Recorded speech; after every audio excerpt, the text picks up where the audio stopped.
بسم الله الرحمن الرحيم. مشاهدينا الأعزاء والحفل الكريم، السلام عليكم ورحمة الله تعالى وبركاته، وأسعد الله صباحكم بكل خير. نحييكم من هنا من أرضية ميدان الشحانية لسباقات الهجن العربية الأصيلة. نحييكم مع هذا السباق المحلي الرابع، حيث ينطلق في هذه الأثناء مشاهدينا الأعزاء الشوط الأول الرئيسي المفتوح للحيل. هكذا ينطلق هذا الشوط الأول، ينطلق هذا الشوط الرئيسي. بسم الله وعلى بركة الله، بسم الله نبدأ وعليه نتوكل، ومنه سبحانه وتعالى نطلب التوفيق والسداد والنجاح. مشاهدينا الأعزاء، ينطلق هذا الشوط في هذا اليوم، يوم السبت الموافق يوم السبت 2 من شهر نوفمبر لعام 2019 و32 حايل حاضرة اليوم ومتواجدة في هذا الشوط الأول الرئيسي، أقوى أشواط الحيل في هذا السباق المحلي الرابع. نتمنى التوفيق والناموس والخير لجميع المشاهدين عبر قناة الريان الفضائية وقنوات التلفزة الناقلة لهذه الأحداث والمنافسات. كما أرحب أيضا بالمستمعين الأعزاء عبر أثير الراديو والحاضرين معنا هنا على أرضية الميدان. مقدمة الشوط ومن تحتل المركز الأول، الظبي على الصدارة، الظبي على المقدمة، رشدان بن عبيد بن سعيد بن رشدان على مقدمة الشوط. هذه الحايل على المركز الأول. ننتقل من الظبي إلى المركز الثاني، وصلت على المركز الثاني الصمود هزاع بن عجلان بن مبارك المظفري الهاجري مع المركز الثاني. دور المركز الثالث،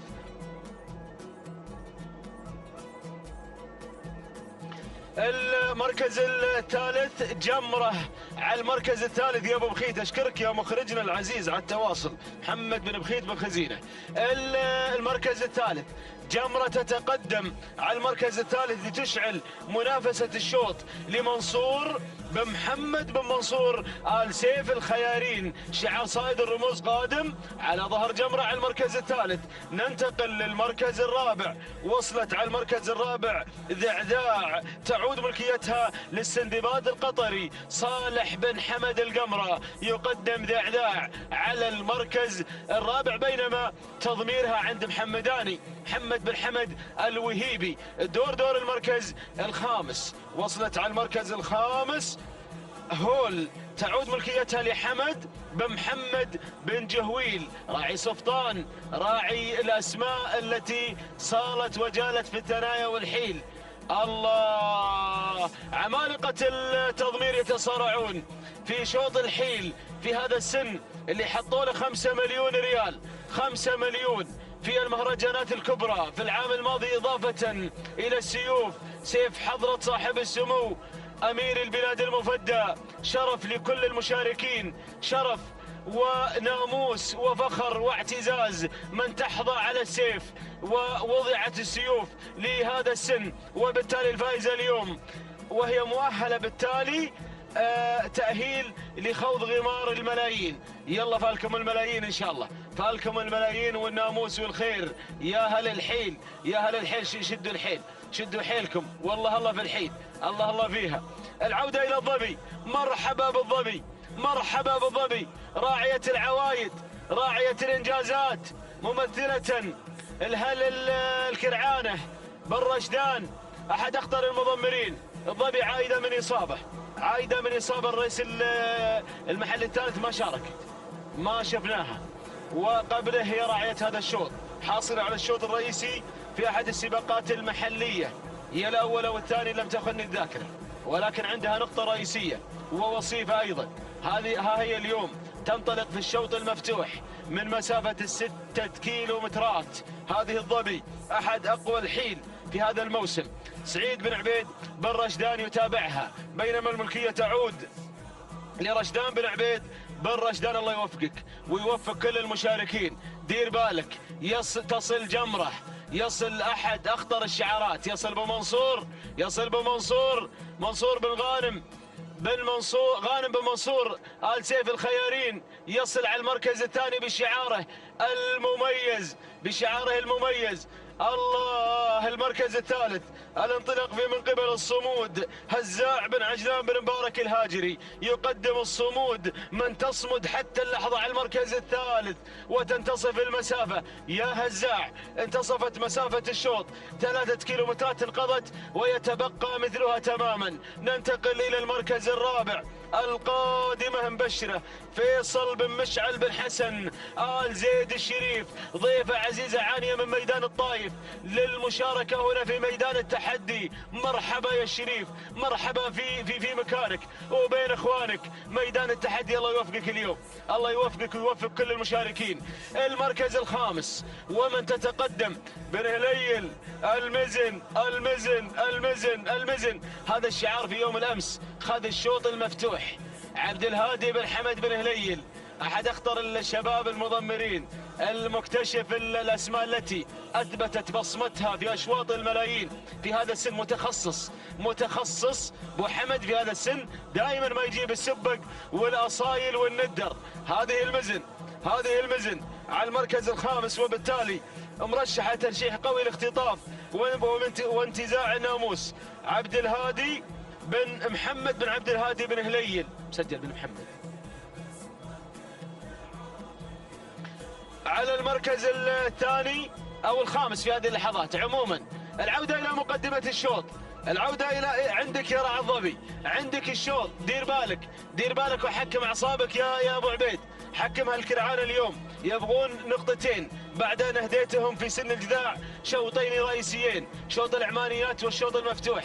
عاد هذا البطل، عاد ممثل الكرعان الدائم، ممثل الكرعانه سعيد بن عبيد بن رشدان مع المركز الاول، مع الظبي اللي انطلقت وابتعدت عن الحيل على المركز الاول.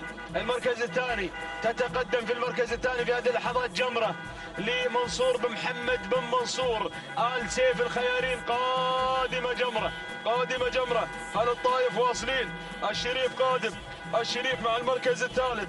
فيصل بن مشعل اللي يشعل المنافسه بتقدمها مبشره، اللي تبشر بالخير. تبشرك يا فيصل بالخير اليوم. المركز الرابع المزن عبد الهادي بن محمد بن عبد الهادي بن هليل مع المركز الرابع.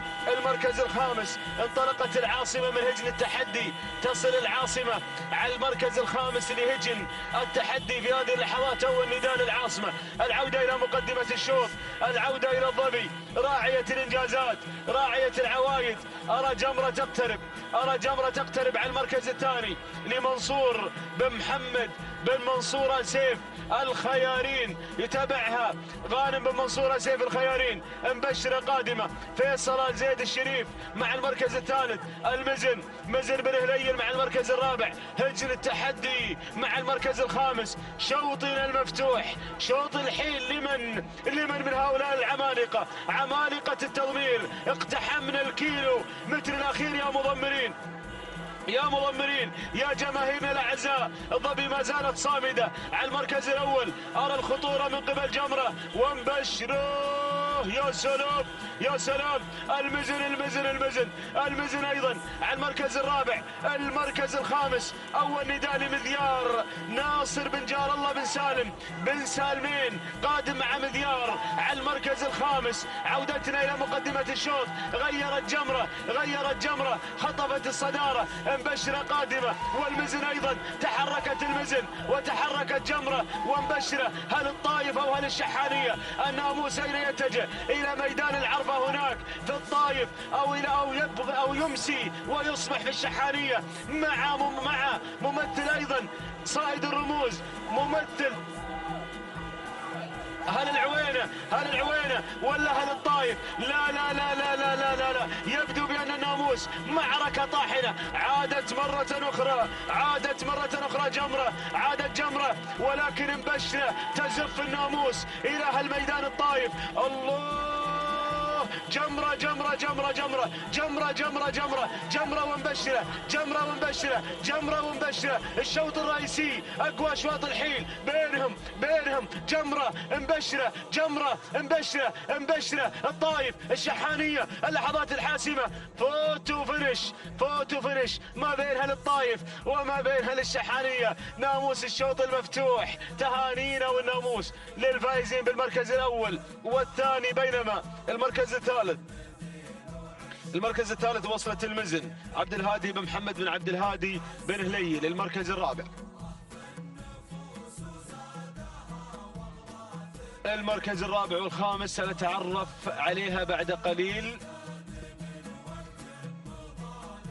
المركز الخامس عند حمد بن محمد بن جهويل هول، بينما الرابع سنوافيكم المركز الرابع اللي وصلت فيه مكسب لسعود بن صالح القمرة وصلت في المركز الرابع. المركز الخامس هول حمد بن محمد بن سالم بن جهويل. المركز الرابع اللي وصلت فيه مذيار لناصر بن جار الله بن سالم بن سالمين. المركز الخامس عند بن جهويل.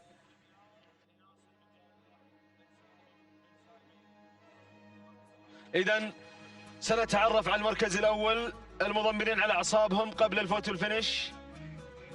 هذا هو الفوت والفينش ما بين المركزين الأول والثاني.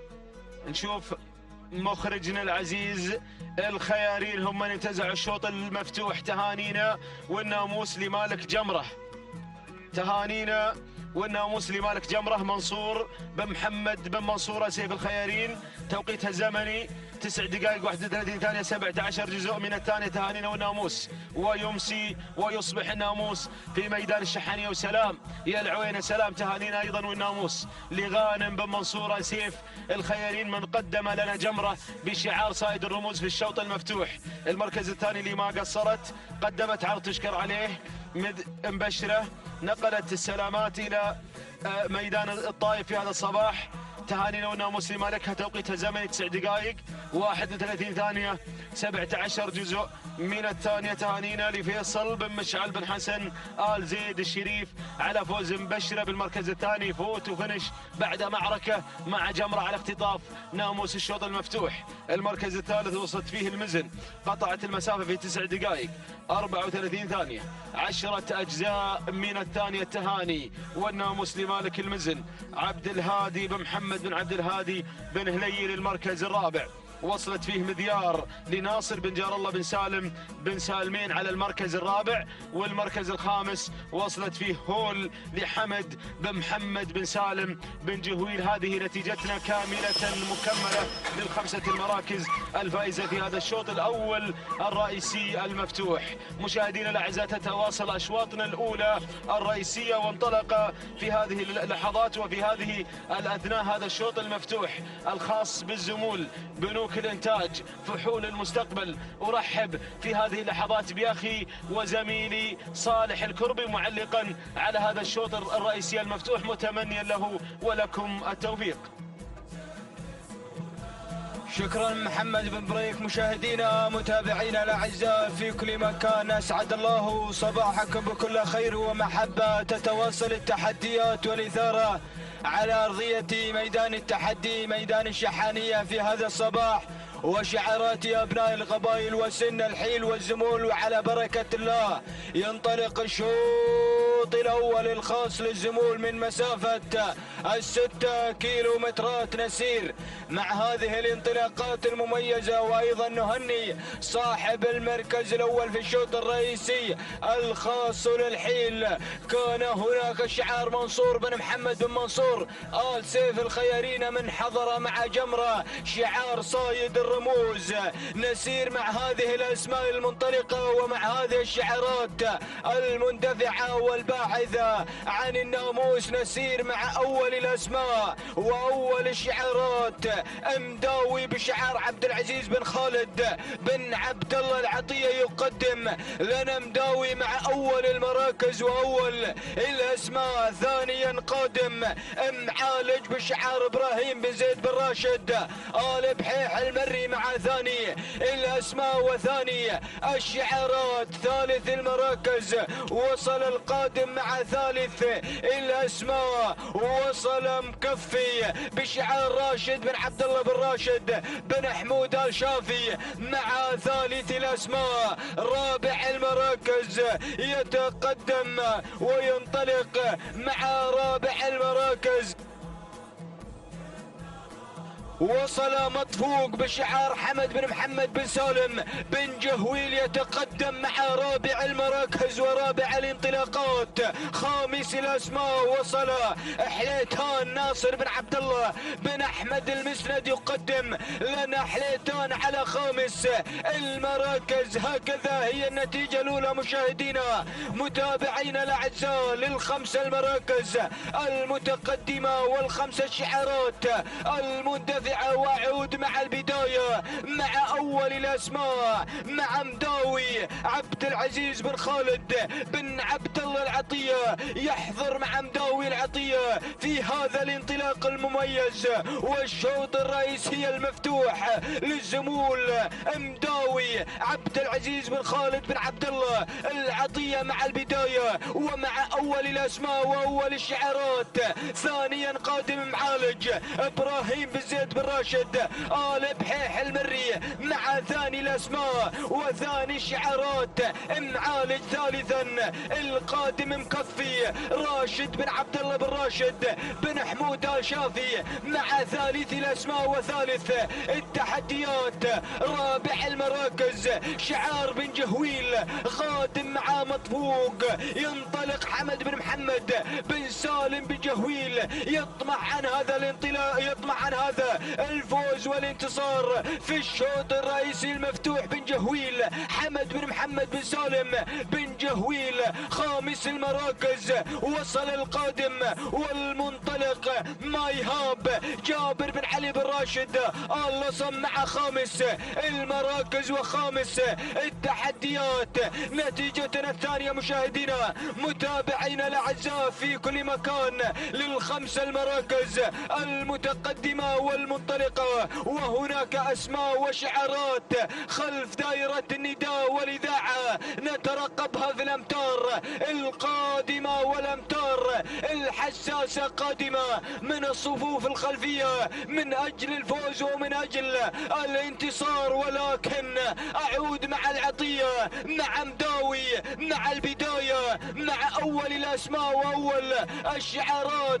منتصف المسافة 3 كيلومترات تنقضي ويتبقى لنا 3 كيلومترات اخيرة وخطيرة، ومداوي على البداية عبد العزيز بن خالد بن عبد الله العطية يقدم لنا مداوي على اول الاسماء واول الشعارات، وايضا معالج من الجانب الاخر.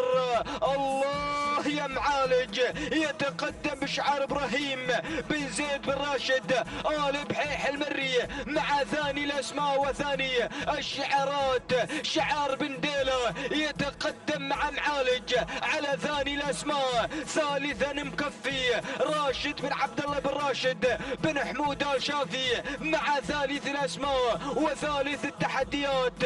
رابعا وصل القادم مايهاب جابر بن علي بن راشد اللصم مع رابع الاسماء ورابع الشعارات. خامس المراكز بن جهويل يتقدم مع مطفوق حمد بن محمد بن سالم بن جهويل المري مع خامس المراكز وخامس الشعارات.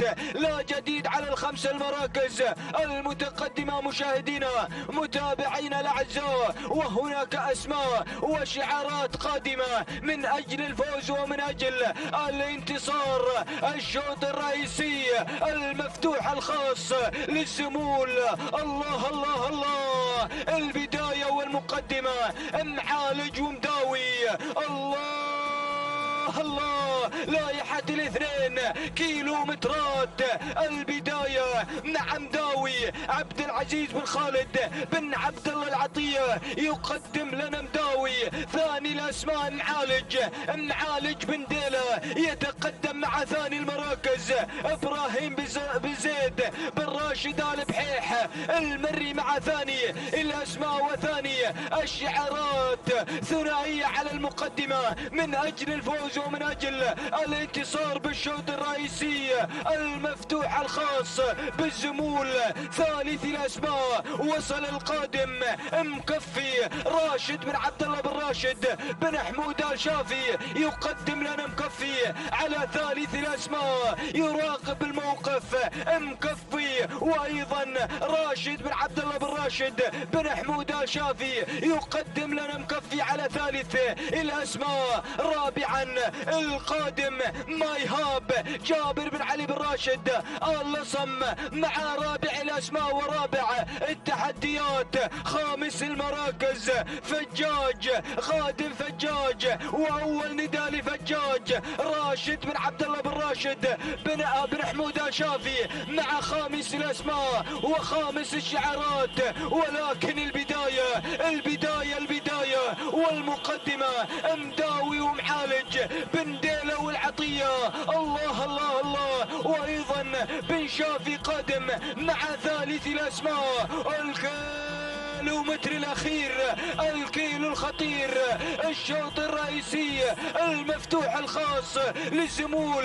بدأ هدير الزمول بدأ الانطلاق من أجل الفوز ومن أجل الانتصار. خير وانطلق إلى البداية مكفي راشد بن عبد الله بن راشد بن حمود آل شافي يقدم لنا مكفي مع أول الأسماء. العطية قادم مع مداوي وأيضا بن ديلة قادم مع معالج على ثالث الأسماء. رابعا باللصم قادم يقدم لنا الاسم القادم مايهاب. ولكن مكفي مع البداية مكفي مع الفوز مع الانتصار. راشد بن عبد الله بن راشد بن حمود آل شافي من يقدم لنا مكفي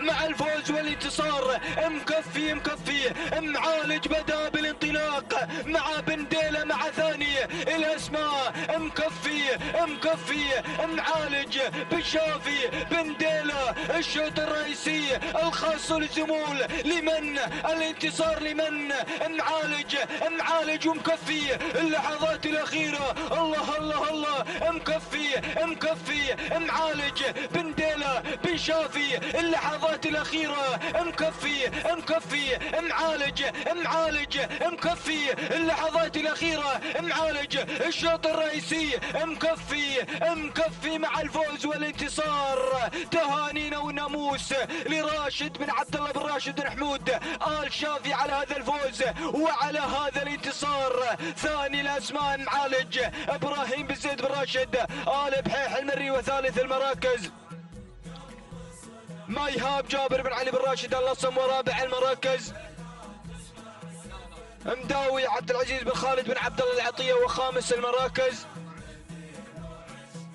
متعب زايد بن سعيد الأجبع الخيري. مشاهدينا متابعينا الأعزاء هكذا هي التحديات والمنافسة على أرضية ميدان التحدي ميدان الشحنية حتى خط النهاية من أجل الفوز ومن أجل الانتصار. كانت هناك معركة ما بين معالج وما بين مكفي من أجل الفوز ومن أجل الانتصار. تهانينا والناموس لمالك مكفي راشد بن عبد الله بن راشد بن حمود آل شافي على هذا الفوز وعلى هذا الانتصار. التوقيت الزمني 9 دقائق 36 ثانية و75 جزءا من الثانية. تهانينا والناموس لراشد بن عبد الله بن راشد بن حمود آل شافي على هذا الفوز وعلى هذا الانتصار. ثانيا آتى معالج والتوقيت الزمني 9 دقائق 36 ثانية و85 جزءا من الثانية. تهانينا والناموس لإبراهيم بن زيد بن راشد آل بحيح المري ثالث الأسماء.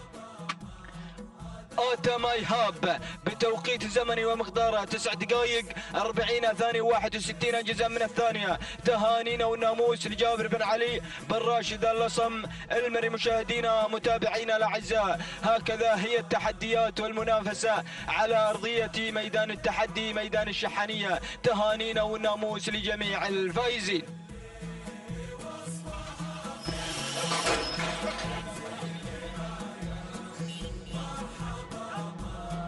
بسم الله الرحمن الرحيم. بسم الله نبدأ وعليه نتوكل، ومنه نطلب السداد والتوفيق والنجاح. فاعنا يا رب العالمين متابعينا مشاهدينا الأعزاء على بركة الله وتوفيقه. ينطلق الشوط الرئيسي للثنايا للحيل العمانيات، ومن مسافة 6 كيلومترات انطلقا الحيل العمانيات على بركة الله وتوفيقه. انطلقت هذه الأسماء، اندفعت هذه الشعارات لتزين أرضية هذا الميدان بحثا عن الناموس والانتصار هنا في ميدان التحدي ميدان الشحانية ميدان الجميع. أتقدم مباشرة مع المركز الأول، أتقدم مع البداية من تتقدم مياسة سعود بن صالح بن حمد القمرة. ينطلق مع المركز الأول مقدما لنا مياسة على أول الأسماء. المركز الثاني تتقدم هملولة صالح بن حمد القمرة. في مركز الوصافة تنطلق هملولة على ثاني المراكز. ثالث الأسماء ثالث التحديات يتقدم الشعار البرشلوني على ثالث الأسماء مقدما لنا فند سعد بن عنزان بن خاتم النعيمي. يتواصل مع فند على ثالث المراكز. المركز الرابع رابع التحديات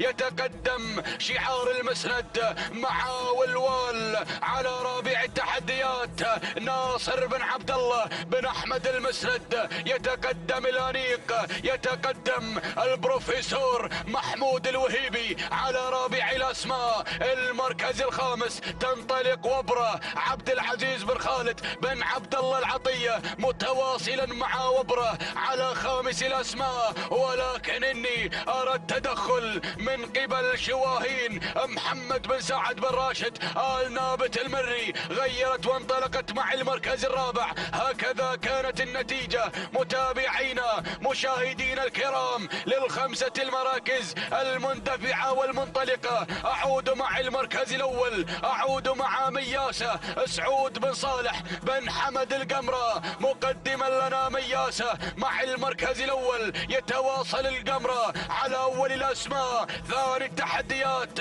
تصل هملولة صالح بن حمد القمرة ايضا في مركز الوصافة. يتقدم مع هملولة على ثاني الاسماء. المركز الثالث تصل وتتقدم بالشعار البرشلوني تتقدم فند سعد بن عنزان بن خاتم النعيمي. يقدم لنا فند في شوط الحيل الأعمانيات شوط الرئيسي للأعمانيات. الله يا فند يا النعيمي من يقدم لنا فند. رابع الأسماء المركز الرابع تتقدم شواهين محمد بن سعد بن راشد آل نابت المري، غيرت وانطلقت إلى المركز الثاني نحو الصدارة نحو الريادة. الله يا شواهين. رابع الأسماء المركز الخامس عفوا تصل تعويض. مرحبا بهذا القدوم، مرحبا بتعويض. سعد بن وسام بن سلطان بن سعد الهاجري يقدم لنا تعويض، تعويض الانجازات، تعويض البطولات، تعويض التاريخ. تتقدم مع المركز الخامس في رصيدها سيف على خامس الاسماء. تنطلق وصيفة السيف تعويض في خامس الاسماء. تنطلق بشعار الهاجري. الله يا تعويض. وايضا يتقدم شعار العطية يقدم لنا وبره عبد العزيز بن خالد بن عبد الله العطية. تغير وتنطلق مع خامس الاسماء. يتقدم العطية على خامس التحديات. ولكن اعود مع المركز الاول، اعود مع شواهين محمد بن سعد بن راشد آل نابت المري. يقدم لنا شواهين على اول الاسماء على اول التحديات التحديات، ولكن فند مع المركز الثاني، فند على ثاني الأسماء سعد بن عزان بن خاتم النعيمي يتقدم ويتواصل مع فند النعيمي على ثاني التحديات. المركز الثالث تصل في هذه اللحظات، تنطلق مع المركز الثالث وبرا مع المركز الثالث. عبد العزيز بن خالد بن عبد الله العطية يقدم لنا وبرا، ينطلق المشاغب، يتقدم المشاغب محمد بن خالد بن عبد الله العطية مقدما لنا وبرا مع المركز الثالث. رابع الأسماء، رابع التحديات، وصل تعويض مع المركز الرابع. سعد بن وسام بن سلطان بن سعد الهاجري يقدم لنا تعويض على رابع الأسماء. خامس المراكز، خامس التحديات، والوال مع المركز الخامس. ناصر بن عبد الله بن أحمد المسند يتقدم البروفيسور على خامس الأسماء. محمود بن محمد الوهيبي يقدم لنا والوال على خامس التحديات. محمود الإنجازات، محمود البطولات، محمود التاريخ، محمود السيوف يتقدم مع المركز الخامس، يقدم لنا والوال على خامس الأسماء. ولكن شواهين لا زالت متحكمة بهذا الانطلاق، متحكمة بهذا المسار الكبير. محمد بن سعد بن راشد آل نابت المري يتقدم مع المركز الأول، باحثا عن الناموس، باحثا عن الانتصار. ولكن فند النعيمي، تتقدم فند على ثاني الأسماء. سعد بن عنزان بن خاتم النعيمي يقدم لنا فند على ثاني التحديات.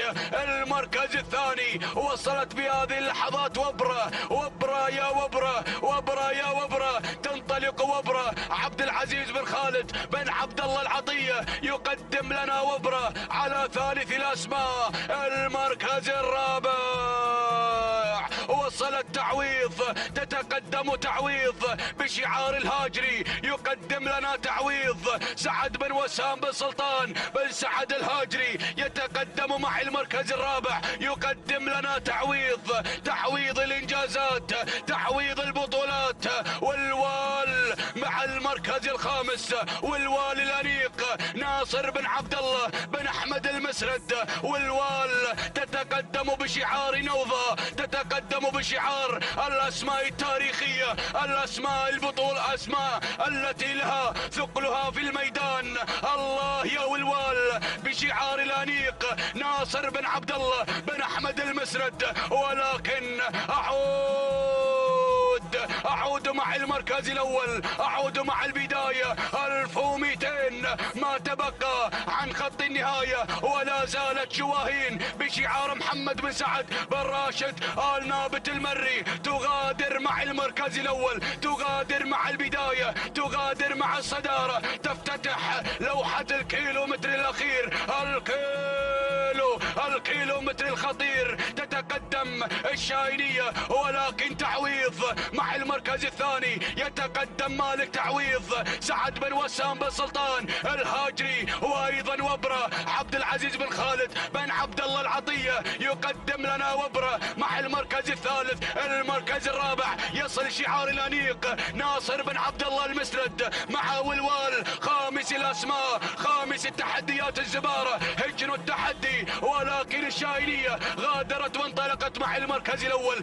الله يا الشاينية، غادرت مع البداية، غادرت مع الصدارة. شواهين محمد بن سعد بن راشد آل نابت المري ينطلق مع المركز الأول. شوط الأعمانيات تتقدم شواهين، تتقدم هذه المجموعة الكبيرة. الله حافظ على هذا الأداء. وصلت الأسماء، وصل المسند ناصر بن عبد الله المسند يقدم لنا والوال وبرا تعويض. تتقدم الأسماء الكبيرة، ولكن شواهين لا زالت مسيطرة مع المركز الأول. والوال تعويض تعويض تعويض تعويض. والوال وبرا تعويض تعويض تعويض تعويض مع المركز الأول. والوال المسند تعويض بن وسام.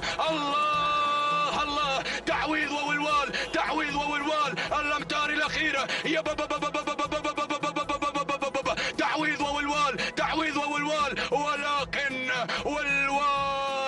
والوال يا الانيق والوال. سلام يا ناصر، سلام سلام يا البروفيسور، سلام على هذا الفوز والانتصار. تهانينا والناموس لمالك والوال ناصر بن عبد الله بن احمد بن عبد الله المسند الانيق، من قدم لنا والوال في هذا الشوط الرئيسي للعمانيات. سلام يا المسند، سلام سلام يا محمود الوهيبي، سلام. تهانينا والناموس لمالك والوال ناصر بن عبد الله بن احمد المسند. المركز الثاني وصل التعويض سعد بن وسام بن سلطان الهاجري. المركز الثاني تعويض، وقدمت عرض تشكر عليه، ما قصر التعويض، من اتت في المركز الثاني بشعار سعد بن وسام بن سلطان الهاجري. المركز الثالث الشاهينية صالح بن علي بن صالح الفضالة. المركز الرابع الزبارة هجن التحدي. المركز الخامس وبرا عبد العزيز بن خالد بن عبد الله العطية. إذا متابعينا مشاهدينا الأعزاء، تهانينا والناموس لمالك والوال ناصر بن عبد الله بن أحمد المسند الأنيق، ومن قدم لنا والوال البروفيسور محمود الوهيبي في شوط رئيسي للعمانيات الحيل. التوقيت الزمني 9 دقائق 37 ثانية. 6 أجزاء من ثاني المراكز وصلت فيه تعويض سعد بن وسام بن سلطان الهاجري، من قدم لنا تعويض بأداء تشكر عليه 9 دقائق 37 ثانية 12 جزء من الثانية. تهانينا والناموس. المركز الثالث الشاهينية صالح بن علي بن صالح الفضالة 9 دقائق 38 ثانية 32 جزء من الثانية. تهانينا والناموس للجميع.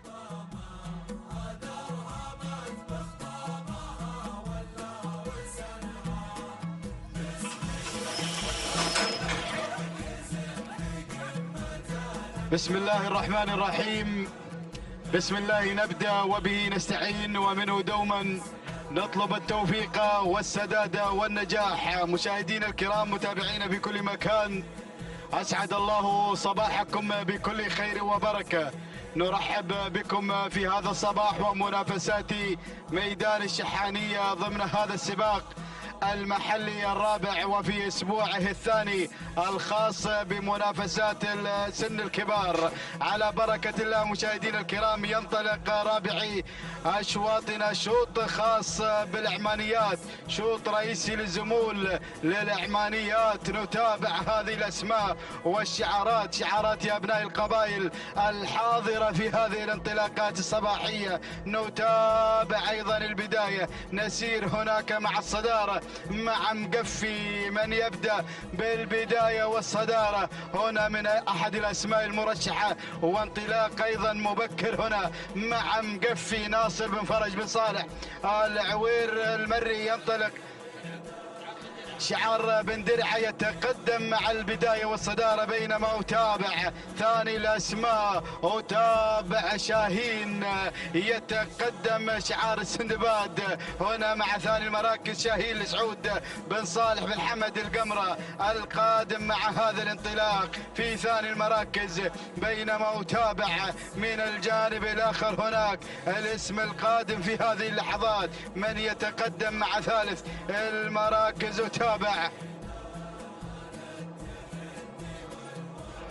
يتقدم شاهين عجيان بن صالح بن بريك بن عجيان المجدور أيضا حاضر مع تواجد شاهين مع ثالث المراكز. بينما أتابع رابع الأسماء هنا في هذه اللحظات وصول من هملول علي بن حمد بن بخيت بن قريع. يتقدم شعار الامبراطور مع رابع المراكز. وخامسا وصول من شاهين محمد بن عبد الله بن احمد الهاشمي. هذه الاسماء الخمس الاولى المنطلقه في رئيس العمانيات الزمول. نتابع البدايه ونعود مع مقفي هناك على البدايه والصداره ناصر بن فرج بن صالح صالح المري. هنا شعار بن درعة يتقدم مع البداية والصدارة، بينما أتابع ثاني الأسماء وصول من شاهين. سعود بن صالح بن حمد القمرة يتقدم مع ثاني المراكز، ومن الجانب الآخر أتابع في هذه اللحظات شاهين عجيان بن صالح بن بريك بن عجيان المجدور يتسلل في ثاني المراكز. شعار المجدور القادم مع شاهين، بينما رابع الأسماء شاهين هنا يتقدم.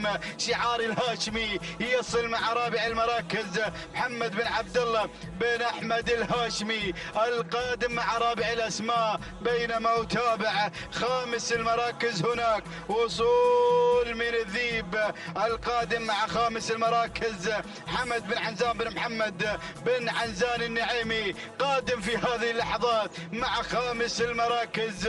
هذه الاسماء والنداء الثاني للزمول للعمانيات في منافسات الكبار، ولكن اعود مع شعار بن درعة يتقدم مع مقفي مع البداية والصدارة. احد الاسماء الخطيرة المنطلقة هنا على البداية والصدارة ناصر بن فرج بن صالح المري يتقدم بالبداية والصدارة، ولكن شوف القادم، شوف الواصل هنا شاهين المتقدم مع ثاني المراكز عجيان بن صالح بن بريك المجدور قادم مع ثاني الانطلاق، ثاني التحدي. والهاشمي ايضا هناك يصل مع ثالث المراكز بايضا انطلاقة شاهين محمد بن عبد الله بن احمد الهاشمي ورابع الاسماء. هنا شعار ايضا السندباد القادم مع تواجد شاهين سعود بن صالح بن حمد القمرة القادم مع رابع المراكز وخامس الاسماء.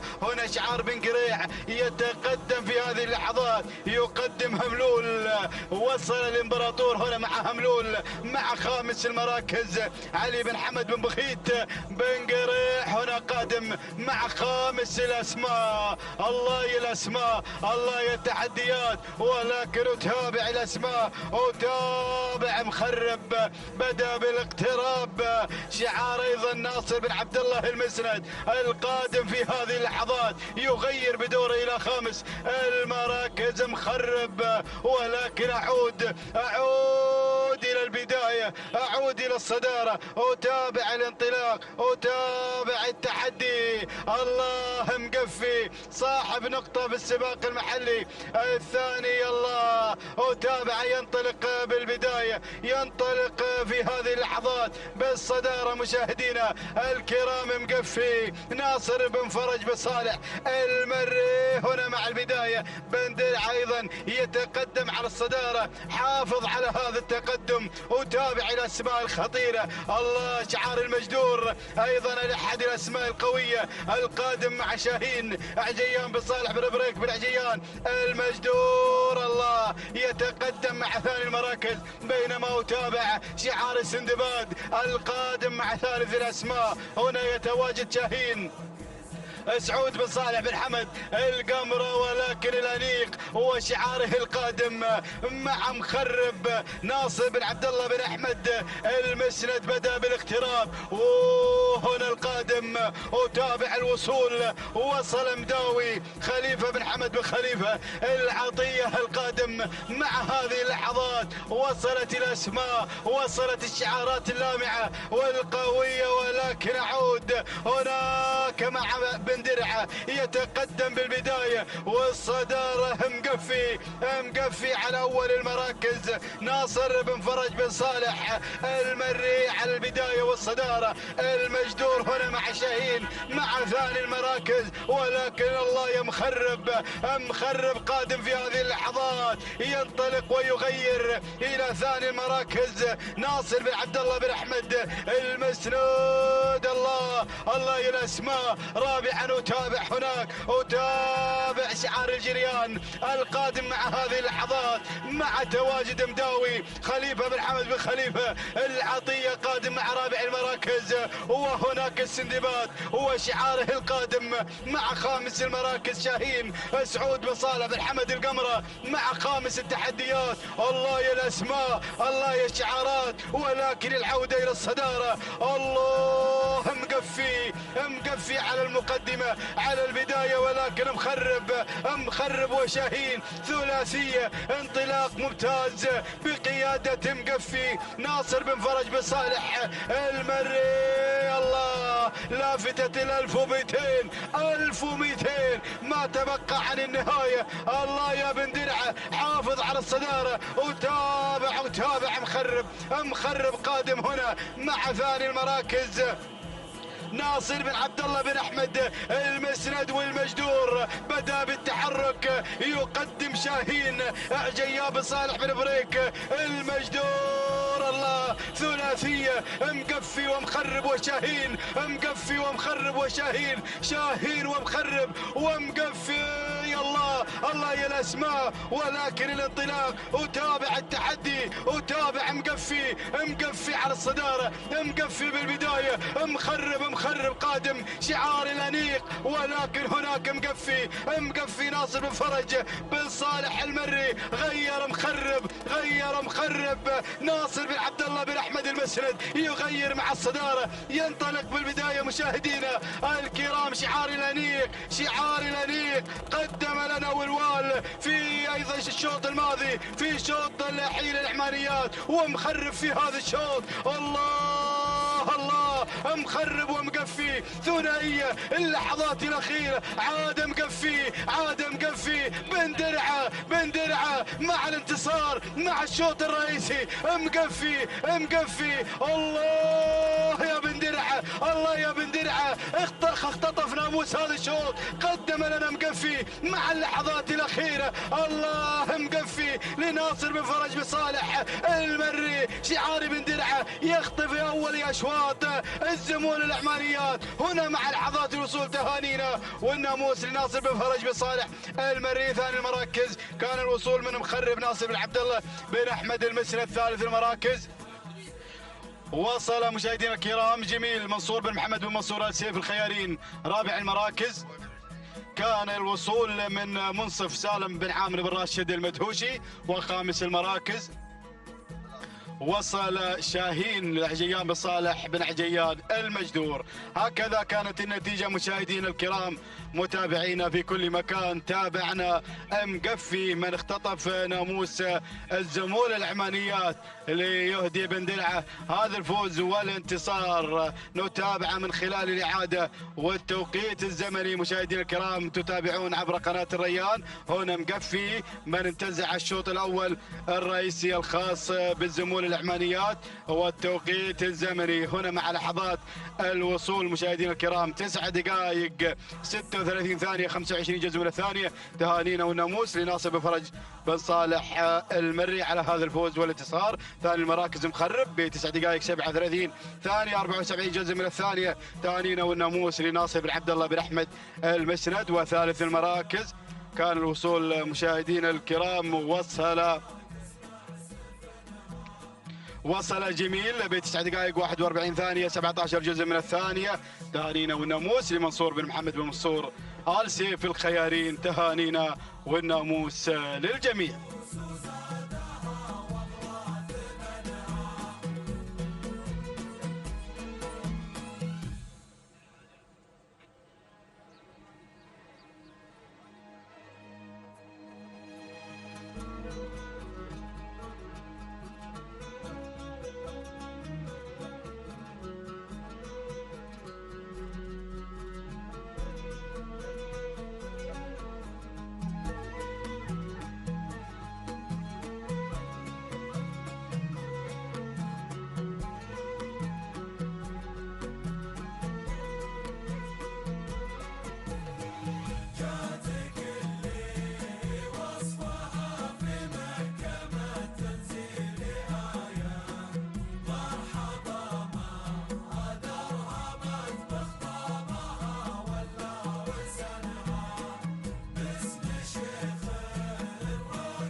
بسم الله الرحمن الرحيم. بسم الله نبدأ وعليه نتوكل ومنه دائما وأبدا نطلب السداد والتوفيق يا رب العالمين. انطلق حفلنا الكريم الشوط الخامس بتعداد أشواط ومنافسات وتحديات.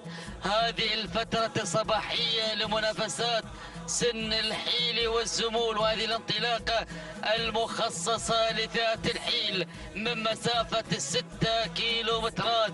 لنبدأ معكم وبحضراتكم لنتابع هذه الشعارات الحاضرة المتواجدة والمتنافسة في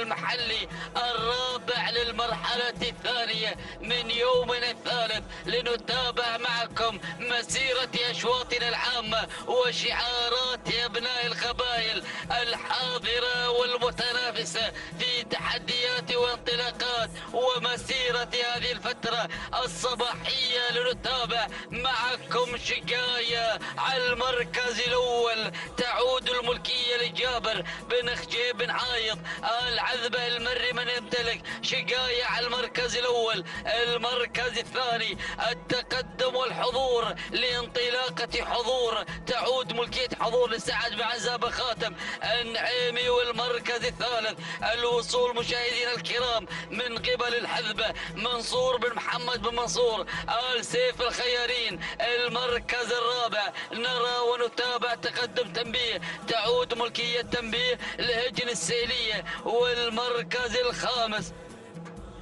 التقدم من جزلة العائدة ملكية لهجن التحدي مع انطلاقات وتحديات. المركز الخامس هذا هو النداء الأول للأسماء الخمسة الأولى المتواجدة والحاضرة في مسيرة وانطلاقة هذا الشوط. وخلف الخمس نتابع معكم أسماء لم يحل موعد تواجدها وانطلاقاتها وتحدياتها. نترقب غدومها في الوقت المناسب مع مسيرة وانطلاقة هذا الشوط. لنعود بحضراتكم مع مقدمة وانطلاقة وبداية المقدمة وسكان الصدارة. لنرى أمور ومجريات البداية التي بدأت تتغير بهذه اللحظات مع حضور الشعار البرشلوني على البداية. مقدما لنا هذا الشعار انطلاقة أول المراكز، مقدما لنا حضور على المقدمة لسعد بن عزاب خاتم آل عنزان النعيمي. المركز الثاني هذبة على المركز الثاني العائدة ملكية لمنصور بن محمد بن منصور آل سيف الخيارين من يمتلك الهذبة. ناظروا هذا المنظر الجميل، 3 أسماء في موقع واحد في مركز واحد على الكادر رقم 1. لنرى ونتابع معكم من الجانب الأيمن انطلاقة البداية. الله، لقطات بالخزينة يقدم لنا أيضا الكادر الأول في شاشة ولقطة جميلة للثلاثة الأسماء الأولى، الثلاثة نجوم الساطعة والثلاثة شعارات الكبيرة الحاضرة مع البداية والمقدمة. لنرى هجنا أيضا السيلية ماذا تقدم لنا من انطلاق مع تنبيه من بدأت تنبه الأسماء بحضور الشعار السيلاوي وتحديات شعار اللورد الحاضر والموجود بانطلاقات الكبار على البداية والصدارة. المركز الثاني الهذبة على المركز الثاني تعود ملكية الهذبة لمنصور بن محمد بن منصور آل سيف الخيارين بمتابعة خالد بن منصور الخيارين من يرافق هذا الشعار في حله وترحاله في منافساته وانطلاقاته. المركز الثالث الوصول مشاهدينا الكرام والقدوم لأول ندى وصل تبوك وسعيد بن عبيد بن رشدان من يقدم لنا تبوك بانطلاقة المركز الثالث. المركز الرابع التواجد من قبل حضور سعد بن عزاب بن خاتم آل عنزان النعيمي خامسا التواجد من شقاية. على المركز الخامس جابر بن خجيب بن عايض آل عذبة المري مع المركز الخامس. إذا حفلنا الكريم انقضت 3 كيلومترات وتبقت مثلها بالتحديات مع أيضا انطلاقات الحيل ومنافسات الأسئلة الأسماء الكبيرة والشعارات القوية التي أراها تحضر في هذا السباق المحلي الرابع بحضورها المشرف والميمون بانطلاقاتها ومنافساتها وتحدياتها. البداية المقدمة تنبيه على المركز الأول، تنبيه وشعار هجن السيلية الحاضر والمقدم لنا انطلاقة البداية. المركز الأول تبوك، على المركز الثاني الحضور من تبوك لسعيد بن عبيد بن سعيد بن رشدان من يقدم لنا شعاره الحاضر والمتواجد على أرضية هذا الميدان. لكن شقاية عادت إلى مركزها الأول، عادت إلى مركزها مع افتتاحية النداء، كانت تحضر مع البداية وبنداء الثالث تعود مجددا لتستعيد أمورها المسلوبة والمنحوبة من قبل الأسماء ليحضر شعار بن خجيم جابر بن خجيم بن عايض العذبة المري ليبدأ بتعذيب الأسماء بانطلاقة البداية والمركز الأول. ثانيا تنبيه مع هجن السيلية، ثالثا تبوك مع برشتان. المركز الرابع التقدم مشاهدينا الكرام من جسلة لهجن التحدي، أيضا يقدم لنا هذا الشعار انطلاقة جزلة مع رابع المراكز. لنتابع معكم على المركز الخامس التقدم من الحذبة على المركز الخامس لمنصور بن محمد بن منصور آل سيف الخيارين. والقادمة بهذه اللحظات وصلت نوف يا نوف، نوف يا نوف، قادمة على المركز الخامس لأول نداء تصل لخليفة بن حمد بن خليفة العطية ليقدم لنا العطية. انطلاقة نوف هذه اللي اسمها من 3 حروف يا عذابي وغربالي. نوف تحضر وتحمل الرقم 1، تبحث عن الرقم 1 بهذا الزي الجميل بهذا الشكل الرهيب. انطلقت من المركز الرابع مرورا بالمراكز باحثة عن المركز الأول، وهنالك الأسماء بدأت تقترب بهذه اللحظات. لكن إلى البداية نعود، إلى المقدمة نعود، وما زلنا مع البداية ننظر وأيضا خلف النداء ننظر ونترقب قدوم الأسماء والشعارات والتحام الشعارات لتحلو المنافسة مع منافسات سن الحيل ومع انطلاقة الأسماء.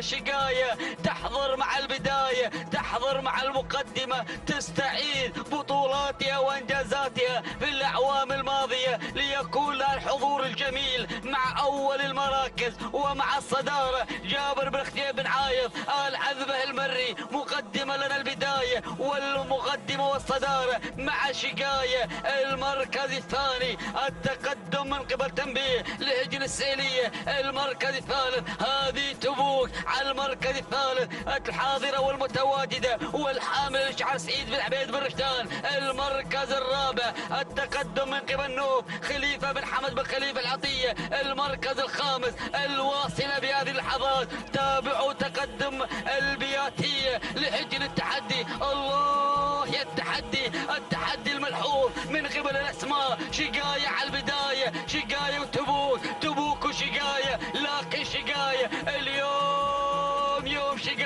شقاية بالانطلاق الرحيم بالعرض الجميل الفريد مع البداية مع أيضا تقدم شعار بن خجيم يقدم لنا شقاية. لكن بن رشدان غادم مع تحديات تبوك على المركز الثاني. شعار العطية مع نوف على المركز الثالث. ولكن المقدمة البداية شقاية بن خجيم يقدم شقاية على المركز الأول. يظفر بناموس هذا الشوط، يظفر باختطاف أول المراكز. هذه هي شقاية تعود إلى منصات التتويج بعد الغياب لتحضر ويحضر شعار بن خجيم مع انطلاقة البداية بدون أي تعليمات.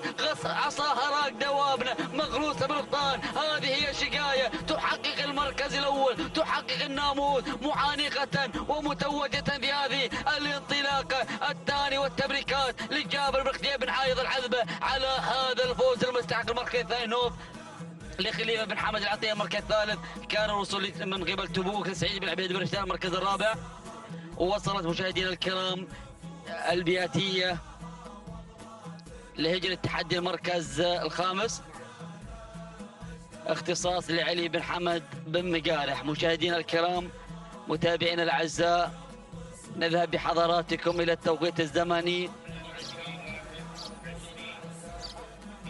وشكرا بن خزين على موافاتي بالأرقام الهجن المشاركة والحاضرة والمتنافسة. هذه هي الشقاية. توقيت الزمن 9 دقائق 35 16 جزء من الثانية. الثاني التبريكات اللي جاب بن خديم العذبة المري. المركز الثاني وصلت نوف 9 دقائق 36 82 جزء من الثانية.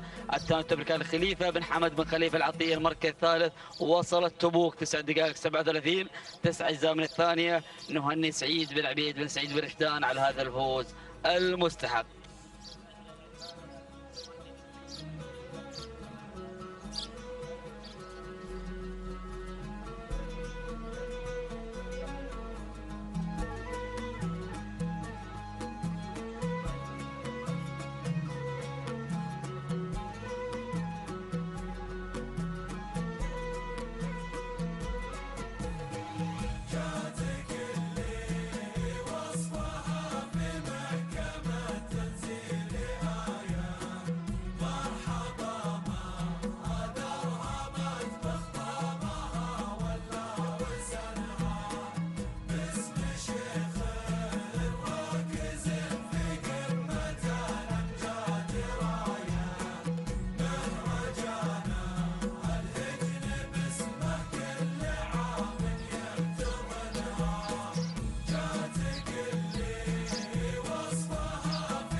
السلام عليكم ورحمة الله وبركاته. أيها الأخوة مشاهدينا ومتابعينا الكرام، انطلق الشوط السادس والشوط السادس المخصص للزمول، والمسافة هي 6 كيلومترات. نتابع وإياكم في هذه اللحظات انطلاقة هذا الشوط والمحلي الرابع هنا، والفترة الثانية على الاستعداد لانتهائها، وسوف نستقبل بوابة أيضا المحلي الخامس. هنا نتابع في هذه اللحظات انطلاقة شوطنا السادس، وهنا المقدمة والصدارة هناك مع المركز الأول والمقدمة. نتابع المركز الأول مطرق لخليفة بن حمد بن خليفة العطية على المقدمة وعلى الصدارة. مطرق على المقدمة في هذه اللحظات، بينما النقل على المركز الثاني. المركز الثاني نتابع في هذه اللحظات، ومن يصن على المركز الثاني الباز لعلي بن جابر بن علي الغياثين المري على المركز الثاني مع الباز، وهذه السلالة العريقة. بينما المركز الثالث نتابع صاحب المركز الثالث بديع لسعد بن عبد الله بن سعد بن مبارك السويدي على المركز الثالث في هذه اللحظات. المركز الرابع نتابع في هذه اللحظات هجن السيلية قادمة مع المركز الرابع ومع الرماس. هجن السيلية مشكور يا ابو خزينة، مشكور على المتابعة اول باول، يا سلام. بينما المركز الخامس نتابع هملول لخليفة بن علي بن حمد العطية على المركز الخامس. هذه النتيجة للخمس المراكز الاولى. اسم يتدخل في هذه اللحظات، وقدوم اخر مع شايم او شاهين لسالم بن راشد بن ناصر الشابل قادم في هذه اللحظات بانطلاقته في هذا. ايضا هناك مياس السلام يا مياس هنا اللي على المركز الخامس اللي بدأ يتدخل على خامس المراكز، ايضا قيادة راشد بن ناصر بن محمد بن شابل المري، والمعلومات اللي تدل على سجله الحافل مشكور يا ابو خزينة في رصيده رمز في العام الماضي. نتابعه ايضا هنا مياس اللي قادم باسم راشد بن ناصر الشابل، ولكن بنعود الى مقدمة الشوط والى الغياثين، الى المقدمة مع الباز على المركز الاول لعلي بن جابر بن علي الغياثين على المقدمة مع الباز مع المركز الأول، منطلق ومندفع بهذا الأداء وهذه الانطلاقة في مقدمة هذا الشوط على المركز الأول على المقدمة. بينما النقلة على المركز الثاني نتابع بديع لسعد بن عبد الله بن سعد بن مبارك السويدي على المركز الثاني في هذه اللحظات. مطرق على المركز الثالث نتابع في هذه اللحظات لأيضا خليفة بن حمد بن خليفة العطية على المركز الثالث. نتابع انطلاقة مطرق على المركز الثالث. المركز الرابع هنا مياس قادم لراشد بن ناصر بن محمد بن شابل المري هنا في هذه اللحظات، منطلق بهذا الشعار بهذا الأداء بهذا التقدم. بينما أول ندى على المركز الخامس في هذه اللحظات من يتسلل اللي هو مثير لحمد بن عنزان بن محمد بن عنزان النعيمي قادم مع المركز الخامس في هذه اللحظات بهذا الأداء بهذا الانطلاق. هناك اسم ينضم إلى قافلة النداء هو مصيحان حمد بن سالم بن علي العطر المري. يا سلام يا هذا الشوط. أيضا هجن السينية قادمة بكل قوة في انطلاقتها مع الرماس هناك في هذه اللحظات، ولكن بنعود إلى المقدمة إلى الباز. شد حيلك يا راعي الباز، هنا الأسماء قادمة الانطلاقات قادمة. الباز لعلي بن جابر بن علي الغياثين أو الغيثاني. السلام في هذه اللحظات منطلق ومندفع مع مقدمة الشوط. بينما المركز الثاني بدأ مطرق قادم في هذه اللحظات على المركز الثاني منطلق ومندفع لخليفة بن حمد بن خليفة العطية. بينما مياس قادم بدأ يتسلل في هذه اللحظات. مياس بن شابل مياس لراشد بن ناصر بن محمد بن شابل المري قادم مع المركز الثاني في هذه اللحظات. بينما المركز الثالث صيحان لحمد بن سالم بن علي بن العطر المري قادم مع المركز الثالث في هذه اللحظات. المركز الرابع نتابع الرماس لهجن السيلية. المركز الخامس نتابع في هذه اللحظات بديع لسعد بن عبد الله السويدي على المركز الخامس في هذه اللحظات.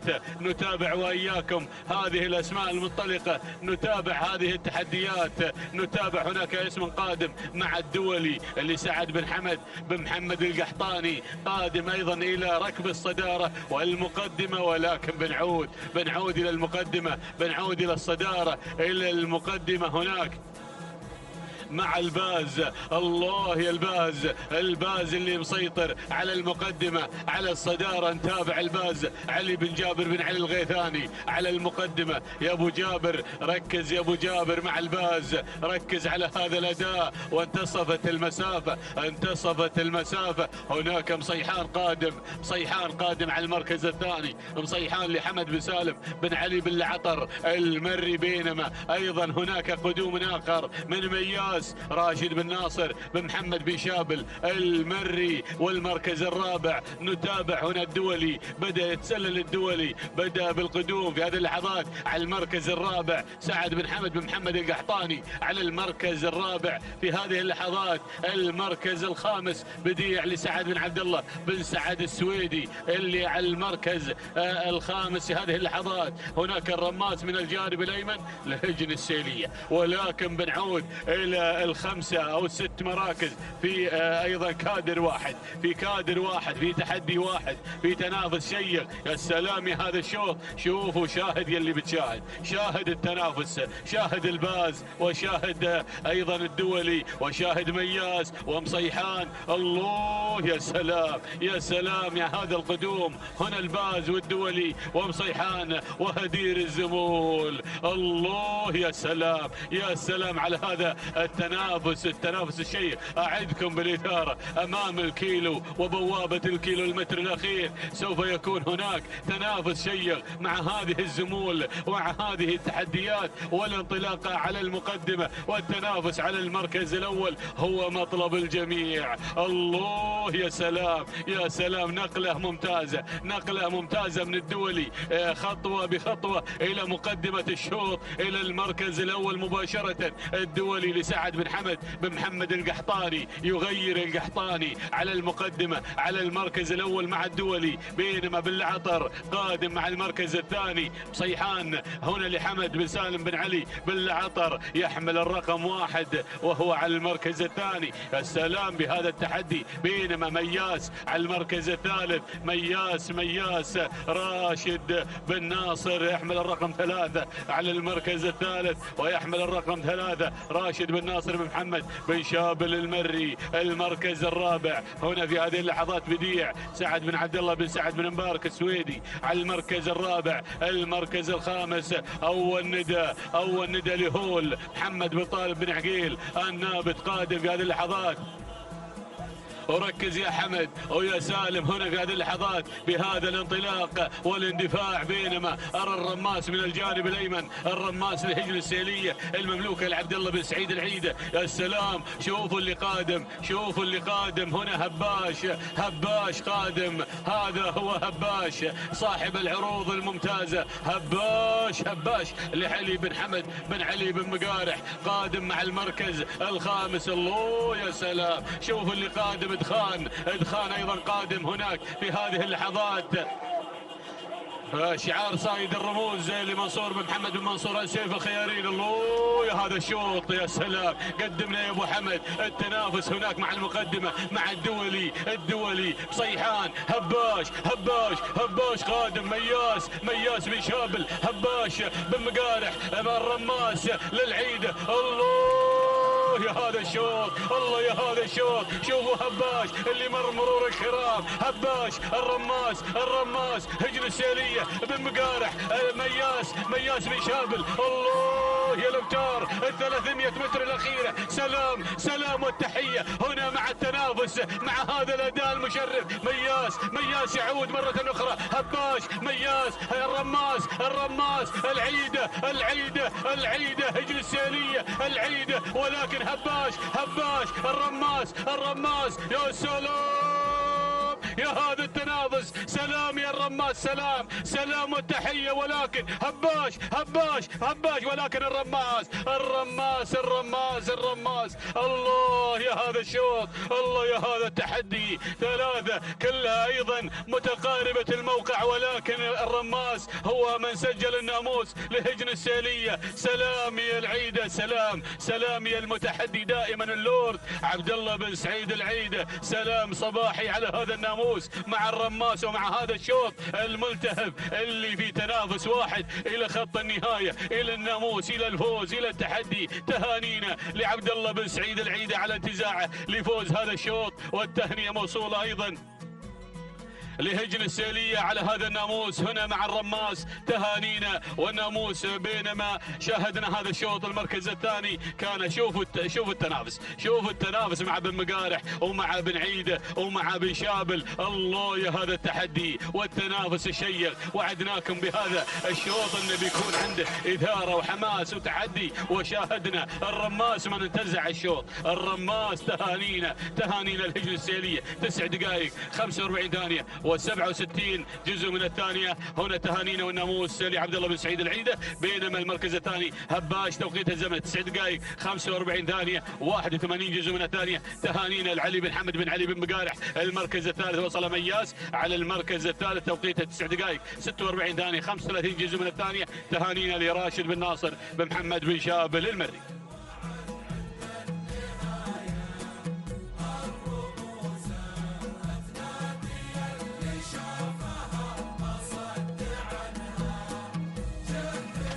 بسم الله الرحمن الرحيم. مشاهدينا ومتابعينا الكرام، اسعد الله صباحكم بكل خير وبركة من هنا من ميدان التحدي، ميدان الشحانية لسباقات الهجنة العربية الأصيلة. على بركة الله يعلن انطلاقة 7 الأشواط في هذا الصباح الخاص لسن الحيل والزمول. ينطلق مشاهدي الأعزاء شوط الحيل. في هذه اللحظات نتابع الأسماء والشعارات المشاركة في هذا الشوط.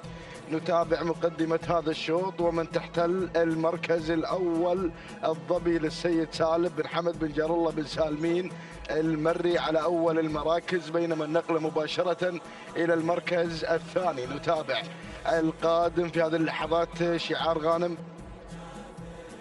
شعار العنود للسيد علي بن سعد بن محمد بن مسعود الأسود المري القادم مع ثاني المراكز. بينما المركز الثالث النويعس لناصر بن فرج بن حمد بن ناصر بن دلموك المري يتواجد في المركز الثالث.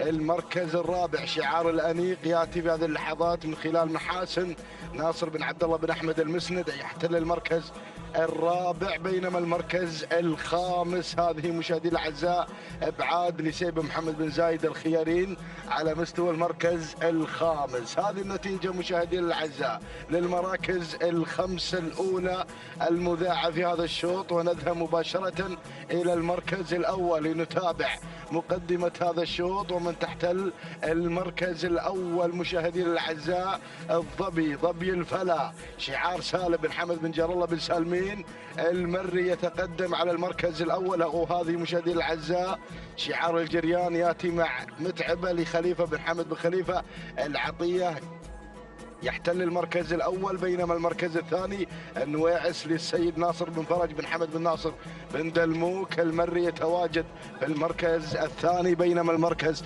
الثالث القادمة في هذه اللحظات مشاهدينا الأعزاء هذه مشاهدي الأعزاء الشهانية لناصر بن عبد الله بن أحمد المسند على مستوى المركز الثالث. المركز الرابع نتابع القادمة في هذه اللحظات مشاهدي الأعزاء والوصول والتحدي من قبل العنود. هذه العنود مشاهدي الأعزاء اللي تحتل المركز الرابع للسيد علي بن سعيد بن محمد بن الأسود المري على مستوى المركز الرابع. بينما المركز الخامس هنا مشاهدي الأعزاء من الجانب الآخر ابعاد للسيد سيب بن محمد بن زايد الخيارين. هذه النتيجة مشاهدي الأعزاء للمراكز الخمسة الأولى لنداءنا الثاني. ونذهب بحضراتكم إلى شعار بن دلموك من يقدم النويعس على المركز الأول للسيد ناصر بن فرج بن حمد بن ناصر بن دلموك المري يتقدم على بداية هذا الشوط باندفاع النويعس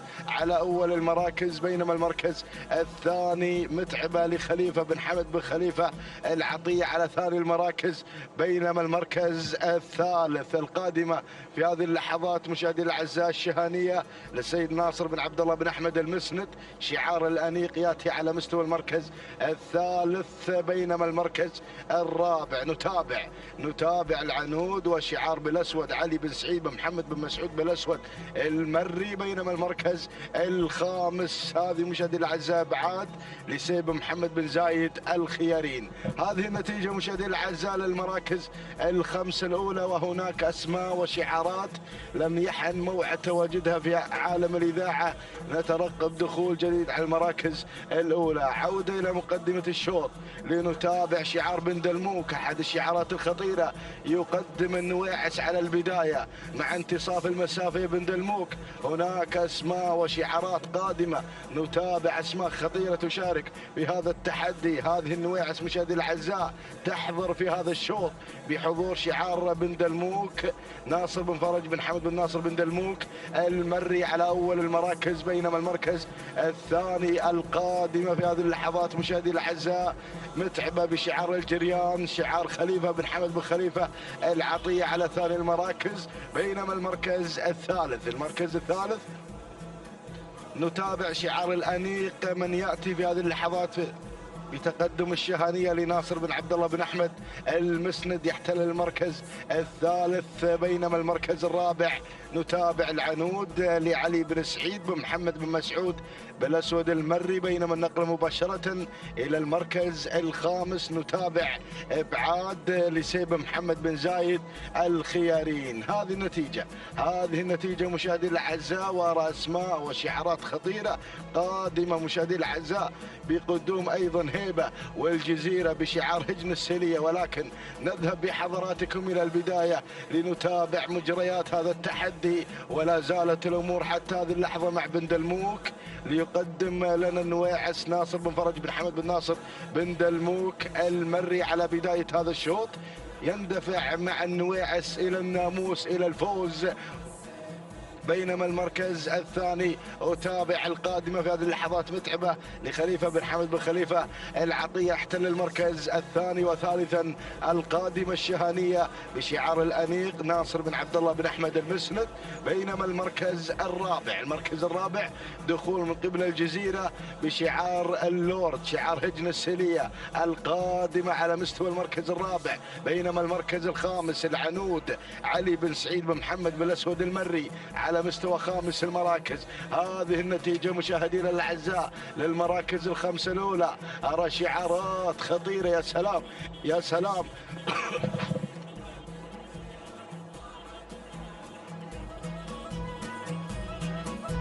أرى شعارات مشاهدي الأعزاء قادمة بكل قوة. نتابع شعار بن دلموك لا زال على الصدارة مع النويعس لناصر بن فرج بن حمد بن ناصر بن دلموك المري، يقدم النويعس على البداية كيلو ونصف الكيلو يا بن دلموك. أتابع الأسماء، أتابع شعار الجريان يأتي مع متعبة خليفة بن حمد بن خليفة العطية على مستوى المركز الثاني، بينما المركز الثالث وصلت في هذه اللحظات الشهانية ناصر بن عبد الله بن أحمد المسند. ورابع التحديات الجزيرة وصلت في هذه اللحظات بشعار هجن السيلية، وهنا أيضا قدوم مميز من قبل العنود علي بن سعيد بن محمد بالأسود المري. هذه النتيجة مشاهدينا الكرام للمراكز الخمسة الأولى، وشعار بن دلموك يغادر الجميع في الكيلو المتر الأخير. يا سلام. ولكن هنا نتابع متعبة، ولكن هذه النويعس مشاهدي الأعزاء النويعس لناصر بن فرج بن حمد بن ناصر بن دلموك المري، يقدم النويعس في هذه الانطلاقة، نتمنى لها السلامة. بينما المركز الثاني متعبة خليفة بن حمد بن خليفة العطية على مستوى المركز الثاني، يتحرك شعار الجريان من خلال انطلاقة متعبة على مستوى ثاني المراكز. ولكن المعركة مشاهدي الأعزاء ثنائية ما بين شعار الجريان وشعار بن دلموك على المركز الأول الثاني. نتابع متعبة على البداية، متعبة مشاهدينا الأعزاء تنطلق في صدارة هذا الشوط خليفة بن حمد بن خليفة العطية. وهنا أيضا مشاهدي الأعزاء النويعس تحاول في الأمتار الأخيرة وتنطلق في المركز الثاني بشعار بن دلموك ناصر بن فرج بن حمد بن ناصر بن دلموك المري. المعركة الطاحنة، الأمتار الأخيرة، الأمتار الخطيرة. يا سلام يا سلام يا بن دلموك مع البداية، مع مع الناموس المميز. الله الله الله، هذه النواعس مشاهدين الاعزاء تحقق الانجاز وتحقق الناموس رغم الظروف اللي تواجهها النواعس. هذه النواعس مشاهدين الاعزاء تهانينا والناموس يا بن دلموك على هذا الفوز المميز. ناصر بن فرج بن حمد بن ناصر بن دلموك المري ويتحطم التوقيت الزمني تحت اقدام النواعس. تهانينا يا بن دلموك على هذا الفوز. المركز الثاني متعبة خليفة بن حمد بن خليفة العطية. المركز الثالث جاءت في مشاهدينا الكرام الشهانية لناصر بن عبد الله بن احمد المسند. المركز الرابع وصلت فيه مشاهدينا الكرام هيبة لهجن السيلية. بينما المركز الخامس وصلت فيه مشاهدينا الكرام الظبي لمنصور بن محمد بن منصور على سيف الخيارين. إذا مشاهدينا الأعزاء تهانينا وناموس مرة أخرى لشعار بن دلموك مع النواعس. ناصر بن فرج بن حمد بن ناصر بن دلموك المري تهانينا والناموس على فوز النواعس رغم الظروف التي واجهتها النواعس في اللحظات الأخيرة، وتحقق التوقيت الزمني والأفضل في صباح هذا اليوم 9 دقائق 28 ثانية و10 أجزاء من الثانية. تهانينا وناموس يا بن دلموك على هذا الإنجاز المستحق. المركز الثاني متعبة خليفة بن حمد بن خليفة العطية 9 دقائق 28 ثانية 70 جزء من الثانية. تهانينا والناموس على هذا الفوز. بينما المركز الثالث حلت فيه مشاهدينا الاعزاء ومتابعينا الافاضل الشهانيه لناصر بن عبد الله بن احمد المسند. شعار الانيق ياتي مع ثالث المراكز والتوقيت الزمني لحظه الوصول والعبور الى خط النهايه. خاطفه المركز الثالث 9 دقائق 40 ثانيه بدون اجزاء من الثانيه. تهانينا وناموس لجميع الفائزين.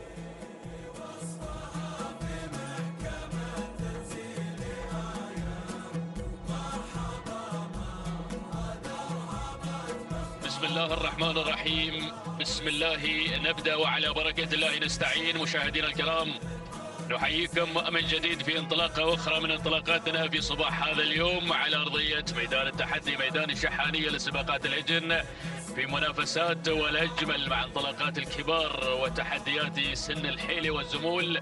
في صباح هذا اليوم نتابع مع حضراتكم منافسات سباقنا المحلي الرابع. في آخر أيام نتابع أشواط مميزة مع 6 كيلومترات، وشوطنا الثامن يسير بحفظ الله وتوفيقه يحمل لنا منافسات وتحديات الزمول. ونبدأ مباشرة مع مقدمة الشوط مع المركز الأول والصدارة لنتابع التواجد مشاهدينا الأعزاء من قبل سهيل هجن السيلية. مشاهدينا الأعزاء من تقدم سهيل في مقدمة هذا الشوط في هذا الاندفاع الجميل ينطلق في المركز الأول وفي الصدارة، بينما نقلة مباشرة إلى ثاني المراكز لنتابع المركز الثاني القادم في هذه اللحظات والذي يصل مشاهدينا الكرام الناوي المبارك بن محمد بن هادي الجربوع المري الذي يقدم الناوي على المركز الثاني. بينما في ثالث المركز الثالث يتابع القادم في هذه اللحظات مشاغب لطلال بن سعيد بن مبارك بن نورة المري الذي يقدم مشاغب على المركز الثالث.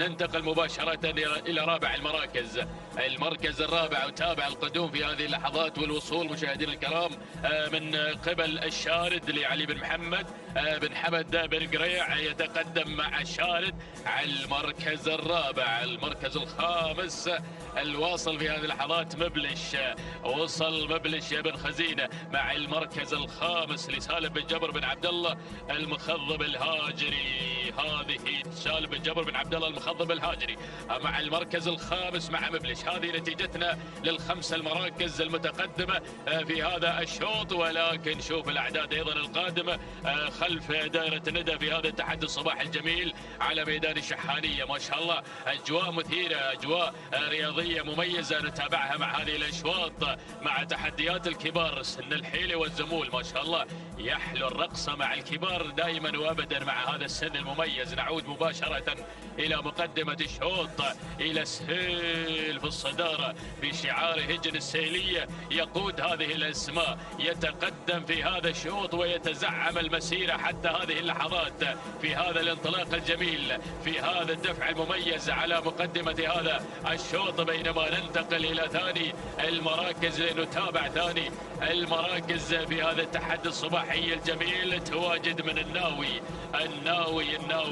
على المركز الثاني، مبارك بن محمد بن هادي الجربوع المري الذي يقدم الناوي على المركز الثاني، بينما الملاحقة تأتي مشاهدينا الأعزاء من شعار بن نورة على ثالث المراكز بتقدم مشاغب على ثالث المراكز وصاحب نقطة في المحلي الثالث. شكرا يا بن خزينة. طلال بن سعيد بن مبارك بن نوره من يقدم مشاغب ويطمع في هذا الصباح في نقطة أخرى أيضا لصالح هذا الشعار عن طريق مشاغب. ننتقل مباشرة إلى رابع المراكز. في المركز الرابع وتابع القادم في هذه اللحظات والواصل الشارد لعلي بن محمد بن حمد بن قريع المري الذي ينطلق مع الشارد على مستوى المركز الرابع. ناخذ اللي في المركز الخامس. في المركز الخامس وتابع القادم مشاهدينا الأعزاء شعار بن جبر مع مبلش سالم بن جبر بن عبد الله الهاجري. يلا يا ابو جبر ركز مع مبلش مع المركز الخامس. هذه الاسماء الخمس المتقدمه في هذا الشوط في هذه المنافسه الصباحيه الجميله، ولكن يسهيل هجن السيليه مع سهيل في مقدمه هذا الشوط في هذا الاداء الجميل. نتابع سهيل في هذا الصباح يحضر بشعار اللورد بشعار هجر السهيلية، يتقدم في هذا الأداء الجميل، يقود هذه الأسماء، يندفع على مدى 6 كيلومترات، يتقدم الجميع حتى هذه اللحظات. ما شاء الله تبارك الرحمن على هذا الأداء المتميز في مقدمة هذا الشوط.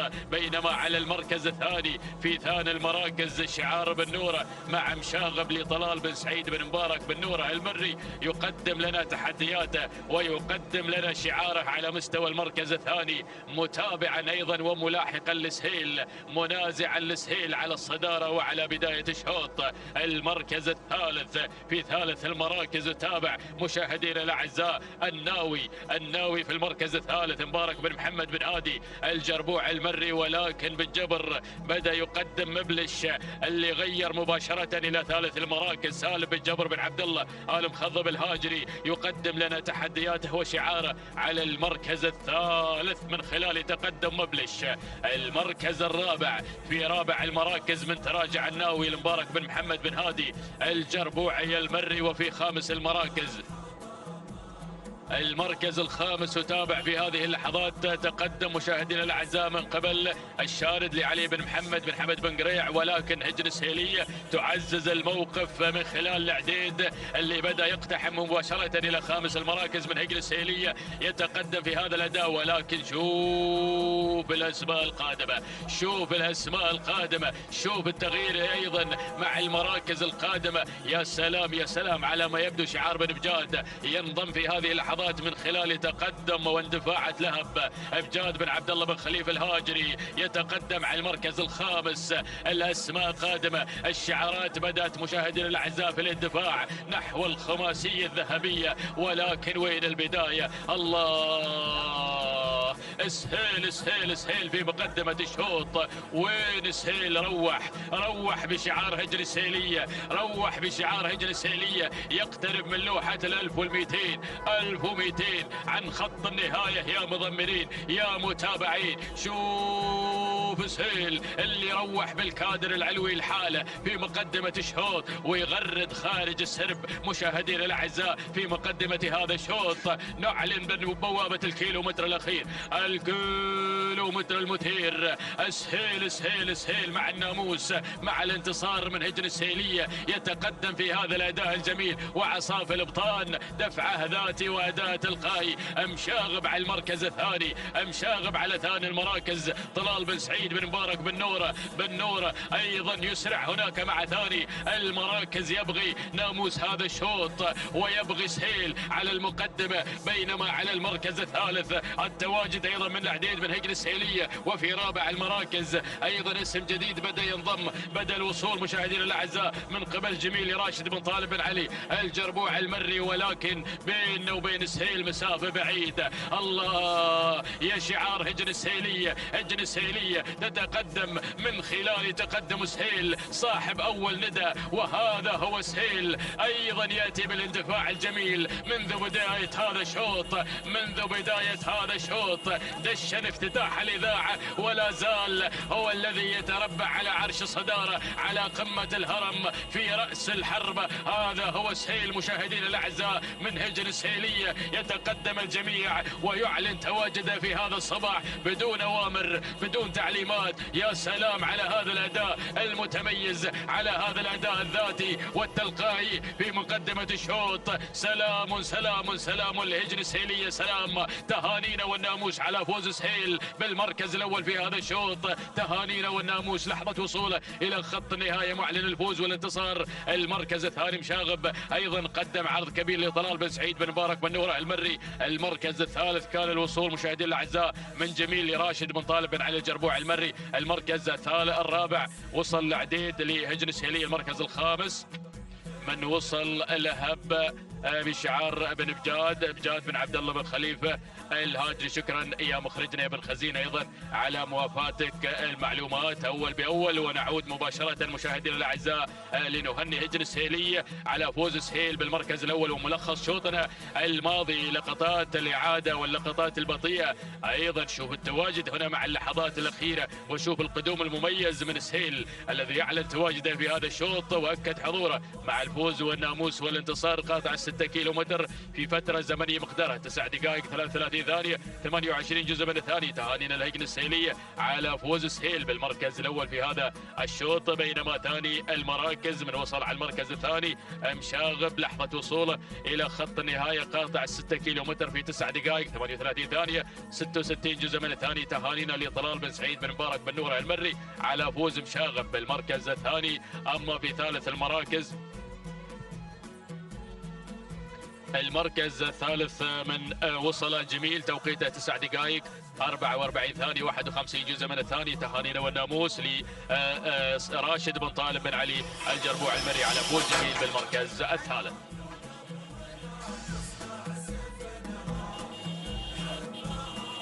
إذا مشاهدينا ومتابعينا الكرام تتواصل التحديات والإثارة من هنا من ميدان التحدي، ميدان الشحانية لسباقات الهجنة العربية الأصيلة. ينطلق على بركة الله 9 الأشواط وهو شوط مخصص للحيل. نتابع مشاهدينا الأعزاء هذه الشعارات والأسماء المتناثرة على أرضية ميدان الشحانية. نتابع المركز الأول والصدارة مشاهدينا الكرام من تحتل المركز الأول في هذا التحدي الكبير. نتابع مشاهدينا الاعزاء آسيا للسيد ناصر بن عبد الله بن احمد المسند يتواجد على مقدمة هذا الشوط. بينما المركز الثاني رعود للسيد محمد بن عبد الله بن محمد بن نايفة الهاجري على ثاني المراكز. والمركز الثالث القادمة في هذه اللحظات الشحانية بشعار سعد بن عنزاب الخاتم النعيمي يغير مباشرة إلى أول المراكز. بينما المركز الرابع سيلة بشعار الجريان خليفة بن حمد بن خليفة العطية على مستوى المركز الرابع. بينما المركز الخامس وخامس المراكز نتابع في هذه اللحظات شعار صيد الرموز من يتقدم في هذه اللحظات مع انطلاقة نو منصور بن محمد بن منصور آل سيف الخيارين على مستوى المركز الخامس. هذه النتيجة مشاهدينا الكرام للمراكز الخمسة الأولى المذاعة في هذا الشوط. ونذهب بحضراتكم إلى الشحانية اللي على المركز الأول. هذه الشحانية لسعد بن عنزاب الخاتم النعيم يتقدم في أول المراكز ويندفع مع الشحانية بشعار بن عنزان الشعار البرشلوني الذي يحضر في هذا الصباح ويحضر في هذا الشوط مع الشحانية. بينما المركز الثاني نتابع القادمة والمنطلقة رعود بشعار محمد بن عبد الله بن محمد بن نايفة الهاجري يحتل المركز المركز الثاني، بينما المركز الثالث القادم في هذه اللحظات آسيا لناصر بن عبد الله بن أحمد المسند يحتل المركز الثالث، والمركز الرابع نتابع نو بشعار صايد الرموز يتقدم في هذه اللحظات منصور بن محمد بن منصور الخيارين على مستوى المركز الرابع. والمركز الخامس، المركز الخامس عسيلة للسيد خليفة بن حمد بن خليفة العطية على خامس المراكز. هذه النتيجة مشاهدينا الكرام للمراكز الخمسة الأولى في أشواط الحيل وأشواط الكبار طيلة مسافة ال6 كيلومترات، نتابع من خلالها تحديات كبيرة وحضور أسماء لها ثقلها ووزنها في هذا العالم الساحر. نتابع الصدارة الشحانية وعلى أرضية ميدان الشحانية تتواجد بشعار سعد بن عنزان بن خاتم العنزان النعيمي على أول المراكز يتقدم في المركز الأول، بينما المركز الثاني شعار بن نايفة يحضر مع رعود محمد بن عبد الله بن محمد بن نايف الهاجري مع ثاني المراكز، بينما المركز الثالث آسيا لناصر بن عبد الله بن أحمد المسند في المركز الثالث، بينما المركز الرابع نتابع القدوم في هذه اللحظات من خلال انطلاقة نو لمنصور بن محمد بن منصور السيف الخيارين على مستوى المركز الرابع. والمركز الخامس القادمة في هذه اللحظة والقادمة مشاهدينا الأعزاء عسيلة لخليفة بن حمد بن خليفة العطية شعار الجريان يتقدم في المركز الخامس. هذه النتيجة مشاهدينا الأعزاء، ونترقب دخول جديد على المراكز الأولى، ولكن عودة مباشرة إلى المركز الأول إلى الشحانية مشاهدينا الأعزاء تتصدر وتنطلق بشعار سعد بن عنزان بن خاتم العنزان النعيمي على أول المراكز، والمركز الثاني رعود لمحمد بن عبد الله بن محمد بن نايفة الهاجري مع ثاني المراكز، والمركز الثالث نتابع وننتقل مباشرة إلى القادمة في هذه اللحظات آسيا لناصر بن عبد الله بن أحمد المسند المركز الثالث. مشاهدينا الاعزاء هذه المراكز الثلاث الاولى اللي نتابعها في الكادر الاعلى عبر قناه الريان، 3 مراكز في موقع واحد، بينما المركز الرابع نتابع نو بشعار منصور بن محمد بن منصور السيف الخيارين على مستوى المركز الرابع، بينما المركز الخامس دخول جديد مشاهدينا الاعزاء من قبل الجزيره لسالم بن حمد بن سعيد الجربوعي المري. هنا شعار بن مهيره يتدخل لاول اذاعه له في هذا الشوط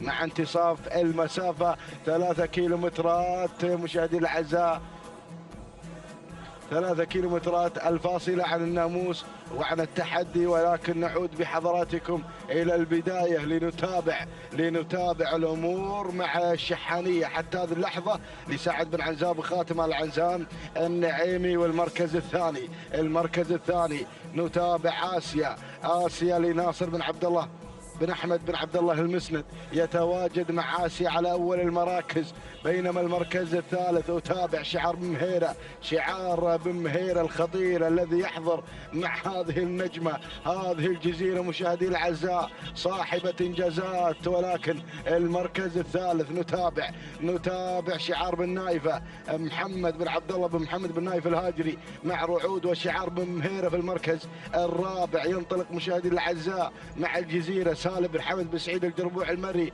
وكذلك الوصول من قبل نو للسيد منصور بن محمد بن منصور السيف الخيارين على خامس المراكز. هذه النتيجة مشاهدينا الأعزاء للمراكز الخمس الأولى والمنعطف الأخير والاتجاه المستقيم إلى خط النهاية والفوز أيضا مشاهدينا الأعزاء. ولكن الشعار البرشلوني يتواجد مع الشحانية سعد بن عنزان بن خاتم العنزان النعيمي مع المركز الأول. ولكن آسيا قادمة مشاهدينا الأعزاء بإنجازاتها وبحضور هذا شعار الأنيق ناصر بن عبد الله بن أحمد المسند مع المركز الثاني. المركز الثالث رعود محمد بن عبد الله بن محمد بن نايف الهاجري على مستوى 3 المراكز، بينما المركز الرابع أرى شعار صيد الرموز بدأ يتحرك وينطلق مع نو لمنصور بن محمد بن منصور السيف الخيارين، بينما المركز الخامس تتقدم فيه مشاهدينا الأعزاء الجزيرة لسالم بن حمد بن سعيد جربوع المري. هذه نتيجة مشاهدين الأعزاء للمراكز الخمس الأولى، والسيل الجارف القادم من المراكز الخلفية، ولكن نذهب إلى ركب الصدارة. الله يا الشحانية، الشحانية مشاهدين الأعزاء تتصدر على المركز الأول وتنطلق بهذه الانطلاقة الجميلة. هذه الشحانية مشاهدي الأعزاء لسعد بن عنزاب خاتم النعيمي على أول المراكز، على أول الانطلاقات. كيلو ونصف الكيلو يا بن عنزان، أرى الأسماء قادمة، أرى الشعارات خطيرة قادمة، ولكن المركز الثاني شعار بن نايف بدأ يتحرك مع رعود محمد بن عبد الله بن محمد بن نايف الهاجري مع ثاني المراكز. والمركز الثالث أرى الهجوم المكثف من قبل نو، هذه نو مشاهدي الاعزاء لمنصور بن محمد بن منصور السيف الخيارين على المركز الثالث، بينما المركز الرابع من الجانب الاخر نتابع القدوم والتحدي مشاهدينا الاعزاء. الشهانيه الحميدي بن راشد بن سالم الافجح المري مع المركز الرابع، بينما المركز الخامس يتحرك شعار الانيق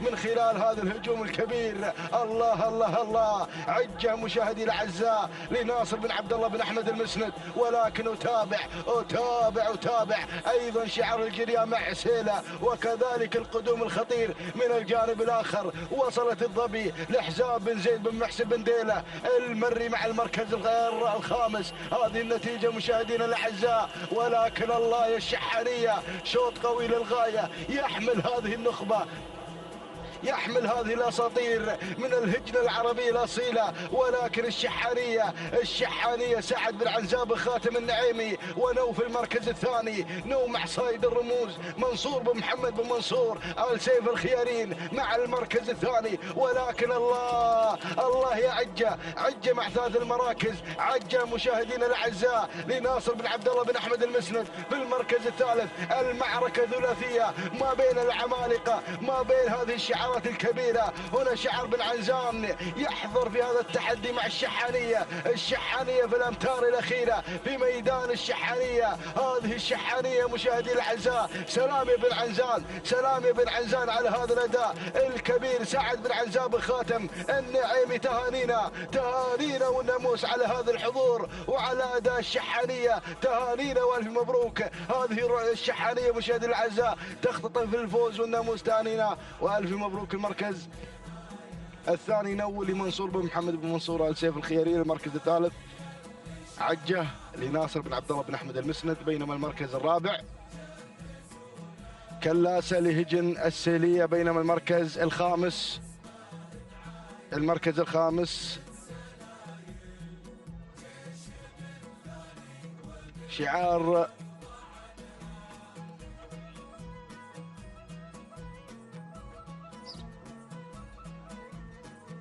نتعرف على المركز الخامس في لحظات الإعادة. إذا مشاهدي الأعزاء، تهانينا والناموس لمالك الشحانية سعد بن عنزاب خاتم العنزان النعيمي، حضر مع الشحانية في أرضية ميدان الشحانية ويخطف الناموس 9 دقائق 39 ثانية و9 أجزاء من الثانية. تهانينا وألف مبروك. بينما المركز الثاني حلت فيه مشاهدي الأعزاء نو بشعار منصور بن محمد بن منصور ال سيف الخيارين، التوقيت الزمني 9 دقائق 39 ثانية و55 جزء من الثانية. تهانينا والناموس. المركز الثالث حضرت فيه مشاهدينا الكرام ومتابعينا الافاضل عجه لناصر بن عبد الله بن احمد المسند، والتوقيت الزمني 9 دقائق 40 ثانية و39 جزء من الثانية. تهانينا والناموس. بينما المركز الرابع كلاسه لهجن السيلية وخامس المراكز. المركز الخامس نتابع مشاهدينا الاعزاء الوصول من قبل الشهانيه بشعار الافجح الحميدي بن راشد بن سالم المري، والتوقيت. اذا مشاهدينا الاعزاء هذه المراكز الخمسه الاولى، تهاني والناموس لجميع الفائزين.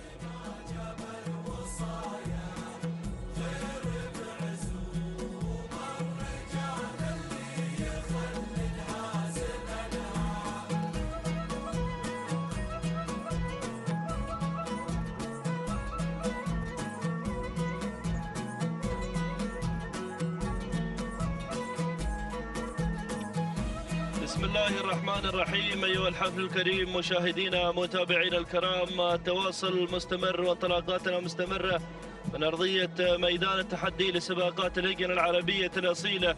ينطلق شوطنا العاشر المخصص للزمول، وأيضا بانطلاقة هذه الشعارات المميزة والحاضرة في هذا الانطلاق الرائع والجميل. نسير مع هذه الأسماء والشعارات المميزة المنطلقة أيضا في هذا المسار المميز والجميل. مباشرة مع البداية مشاهدينا الكرام متابعيننا فاضل، هنا من يأتينا عناد مع البداية بشعار راشد بن سالم بن محمد بن علي بن دوحة، من يقدم لنا شعاره وتحدياته المميزة والجميلة. بينما المركز الثاني أتابع التقدم والوصول مع ثاني التحديات. ينطلق هنا الذيب بشعار ناصر بن جابر بن ناصر البريدي المري، من يقدم لنا أيضا شعاره وتحدياته المميزة. بينما المركز الثالث وصول والقدوم من فخر بشعار راشد بن سعيد بن راشد آل سنيد المري. والمركز الرابع وصول وتقدم مشاهدينا الكرام من اللي واصل مع رابع التحديات. هنا يصل أيضا مداوي بشعار راشد بن محمد بن حمد بن محمد الدعية.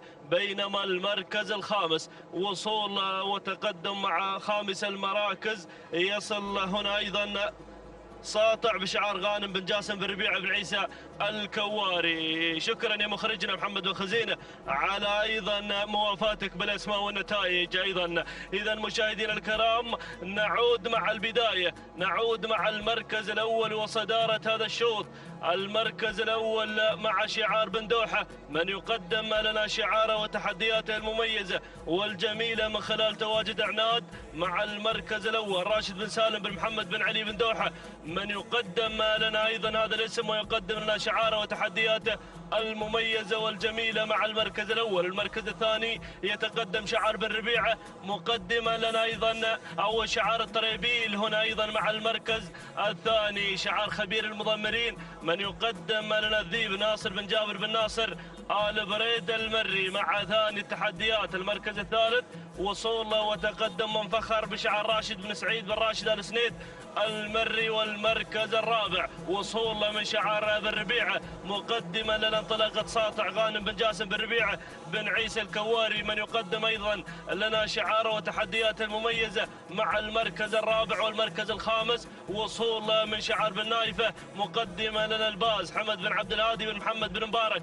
بن نايفة مع خامس المراكز. هكذا هي الأسماء الخمسة الأولى المتقدمة في هذا الانطلاق المميز والجميل الحاضرة هنا في دائرة النداء والإذاعة. ولكن نعود مع البداية، نعود مع المركز الأول مع شعار بن دوحة، من يقدم لنا تحدياته المميزة والجميلة من خلال هناك تواجد عناد مع المركز الأول وصدارة هذا الشوط راشد بن سالم بن محمد بن علي بن دوحة المري، من يقدم لنا شعاره وتحدياته المميزة والجميلة هناك مع بداية هذا الشوط. بينما أتابع شعار الطريبيل مع ثاني التحديات مقدمة لنا شعاره مع المركز الثاني في هذا المسار المميز والجميل. المركز الثالث شعار بن ربيعة مقدمة لنا انطلاقة ساطع مع المركز الثالث. والمركز الرابع وصول وتقدم من شعار بن نايفة مع انطلاقة الباز حمد بن عبد الهادي بن محمد بن مبارك بن نايفة. والمركز الخامس وصول وتقدم مع خامس المراكز. مشاهدينا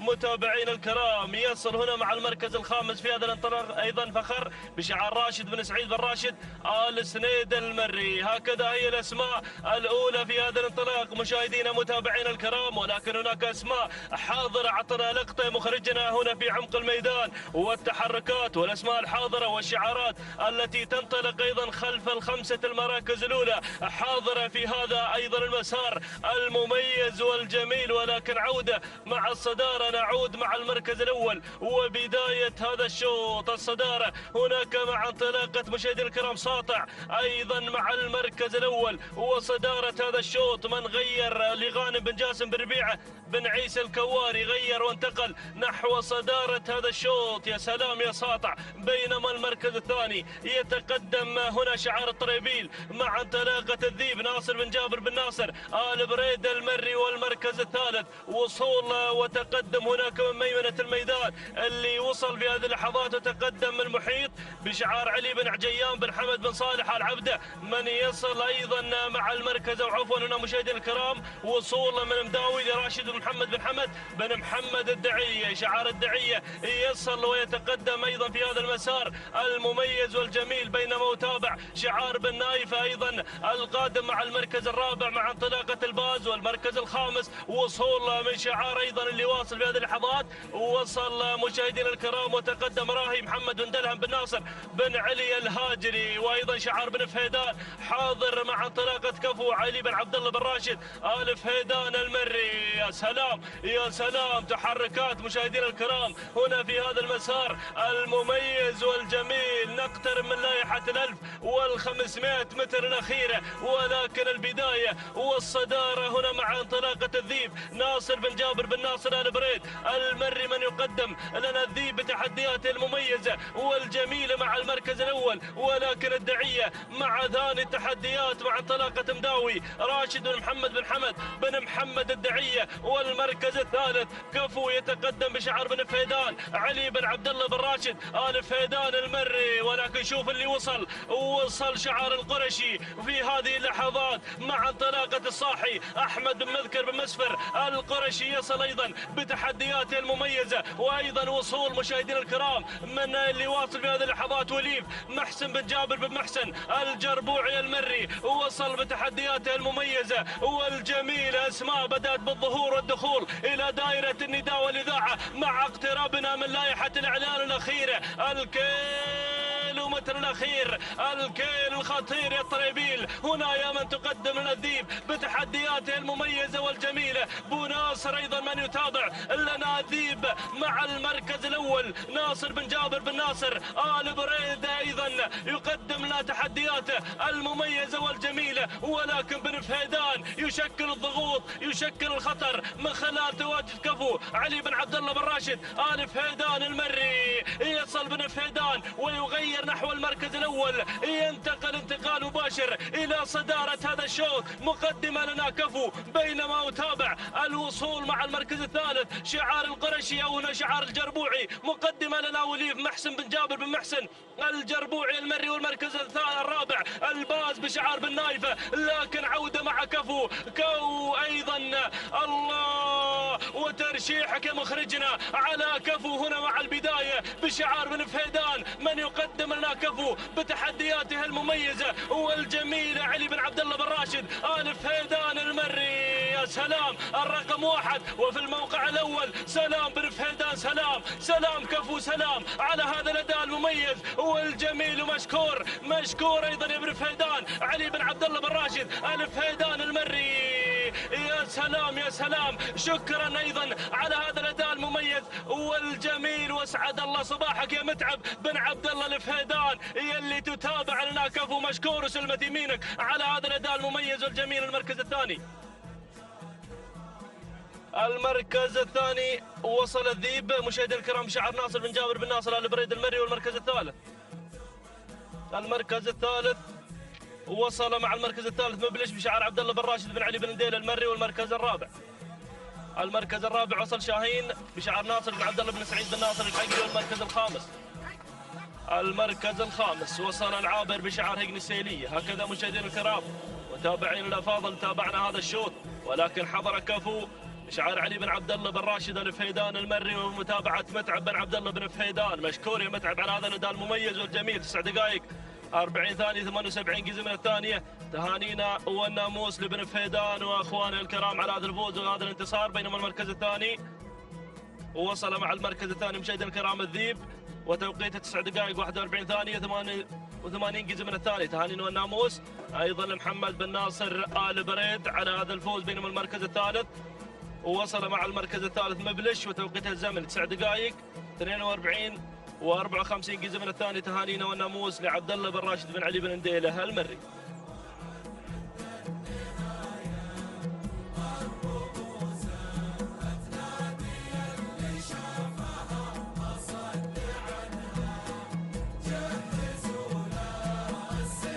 بسم الله الرحمن الرحيم. بسم الله نبدأ وعلى بركة الله نستعين. مشاهدينا الكرام، متابعينا الأفاضل، ينطلق شوطنا 11 وهو شوط ما قبل شوط الختام، يسير بتحدي جديد وبمنافسة أيضا أخرى مع هذه الشعارات المندفعة هنا بين جنبات ميدان الشحانية لسباقات الهجن. شوط يخص الحيل ينطلق هنا من مسافة 6 كيلومترات. تمنياتنا بالتوفيق لكل الأسماء المشاركة في هذا الشوط. نبدأ مباشرة مع المقدمة لنتابع الأسماء الخمسة المتقدمة في هذا الشوط. وأول الأسماء مواري في مقدمة هذا التحدي سعود بن ناصر بن كليفيق العتيبي الذي يقدم شعاره مقدما لنا مواري في هذا الاندفاع المميز. بينما على المركز الثاني أتابع القادمة في هذه اللحظات والواصلة عوايد اللي خذت المركز الثاني لسعود بن علي بن حمد بن خليفة المحاربي، قادم على المركز الثاني. وفي ثالث المراكز وصول وتقدم من سهم مع المركز الثالث بشعار راشد بن صالح بن راشد النابت المري اللي يقدم لنا سهم على المركز الثالث. وفي رابع المركز الرابع القادمة في هذه اللحظات وصول من صعوبة لصالح بن سالم بن محمد بن جهويل اللي قدم لنا صعوبة على مستوى المركز الرابع. ناخذ المركز خامس المراكز الواصلة في هذه اللحظات والمتقدمة زحل من هجن السهيلية اللي خذت المركز الخامس في هذه اللحظات. هذا أول ندى مشاهدينا الأعزاء على مسار شوطنا 11 من أشواطنا في هذه الفترة الصباحية. وفي انطلاقات أيضا شعارات أبناء القبائل على ميدان الشحانية 6 كيلومترات حاضرة مع هذا التحدي المميز مع هذا الانطلاق. وهذه هي أول الأمتار وهذا أول ندى مشاهدينا الأعزاء مع الخمس المراكز. ونتابع أسماء قادمة على أيضا الكادر السفلي، نتابعها من خلال هذه اللقطات الجميلة ومن خلال هذا أيضا النقل المباشر من قناة الريان. شوف هذا التحدي الصباح المميز مع شعارات أبناء القبائل مع السن الكبار مع السن الحيلي والزمول. نعود مباشرة إلى شعار بن كليفيق في مقدمة الشوط مع مواري. يا سلام يا مواري مشاهدينا الأعزاء في هذا الاندفاع الصباح الجميل. تقود هذه الأسماء سعود بن ناصر بن كليفيق العتيبي الذي يسير مع مواري في مقدمة هذا الشوط، ولكن المحاربي على المركز الثاني مشاهدينا الأعزاء من خلال تقدم عوايد في ثاني المراكز. سعود بن علي بن حمد المحاربي يطمع بناموس هذا الشوط، يبغى السلامات إلى أبناء السلطنة، حاضر ومشارك هنا على أرضية ميدان الشحانية، ميدان التحدي الذي أيضا يستقبل كل المشاركين من دول مجلس التعاون الخليجي ويرحب بالضيوف. المركز الثالث تواجد واندفاع جميل من خلال تواجد سهم راشد بن صالح بن راشد النابت المري الذي يقدم لنا سهم على المركز الثالث لتكمل المثلث الذهبي. شوف الثلاثة المراكز في مقدمة الشوط، أخذنا فارق مشاهدينا الأعزاء بينهن وبين بقية الأسماء. المركز رابع المراكز زحل مشاهدينا الأعزاء ذعناها في المركز الخامس، تغير إلى رابع المراكز في هذه اللحظات بشعار هجن السهيلية. بدأت تتقدم للمنافسة والتحدي الجميل، بينما بن جهويل يقدم لنا تحدياته على المركز الخامس مع صعوبة. صالح بن سالم بن محمد بن جهويل الذي يقدم لنا صعوبة على المركز الخامس. هذه الخمس المراكز مشاهدينا الكرام، ولكن اقتربت الأسماء والشعارات في هذه اللحظات في هذا التحدي الجميل. شوط يحمل إثارة وتحدي هنا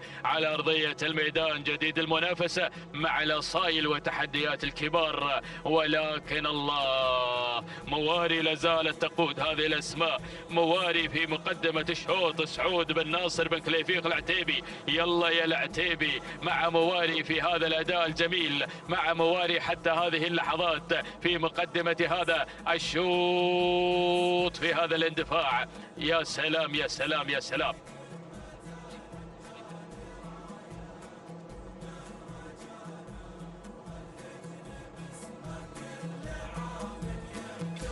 إذا مشاهدينا الكرام، وهذه موالي لا زالت في مقدمة الشوط في اندفاع مميزة نتابعها لسعود بن ناصر بن كليفيق العتيبي، لكن المحاربي يتقدم هناك في هذا التحدي مع عوايد سعود بن علي بن حمد المحاربي. الله، في ثاني المراكز يقتفي آثار موالي بتقدم عوايد على المركز الثاني، وفي ثالث المراكز الله يا سهم في المركز الثالث لراشد بن صالح بن راشد النابت المري على ثالث المراكز. وفي المركز الرابع زحل من هجن السيلية متقدمة في هذا الأداء وتطمع بنقطة أخرى في صباح هذا اليوم لصالح هذا الشعار مشاهدينا الأعزاء، شعار هجن السيلية الذي يقدم الأسماء الكبيرة. المركز الرابع أو المركز الخامس، وصلنا مع خامس المراكز ووصلت في هذه اللحظات شعلة تصل على المركز الخامس لعلي بن صالح بن سعيد بن ملهية، ولكن خلف الخمس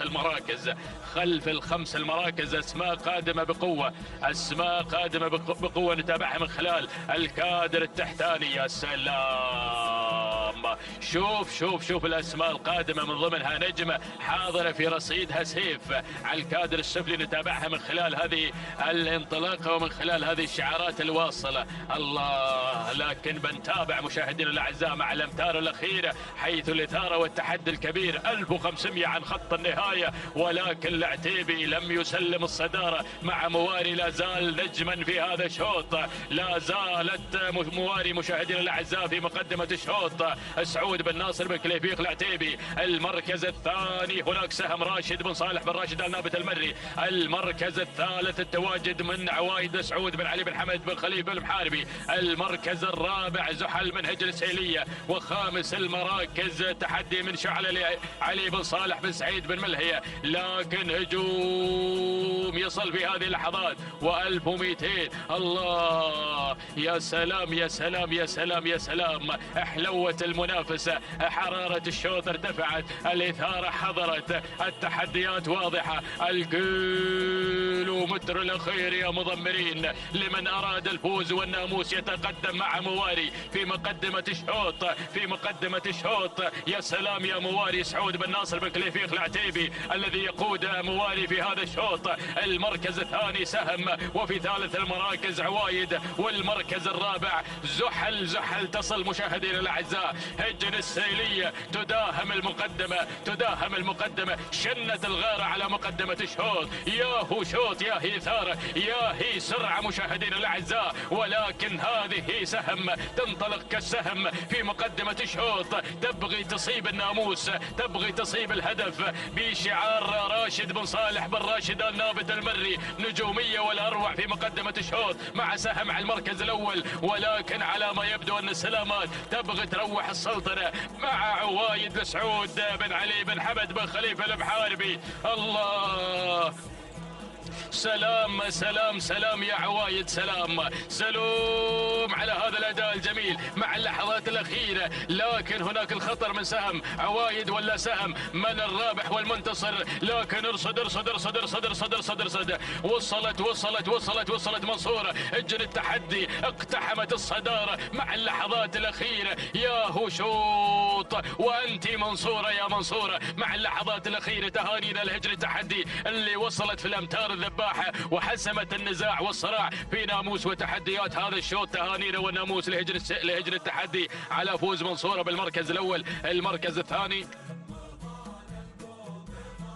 من وصلت على ثاني المراكز عوايد سعود بن علي بن حمد بن خليفة المحاربي. المركز الثالث من وصلت السعدية لعلي بن حمد بن خليفة العطية. المركز الرابع من وصلت سهم لراشد بن صالح بن راشد النابت المري. المركز الخامس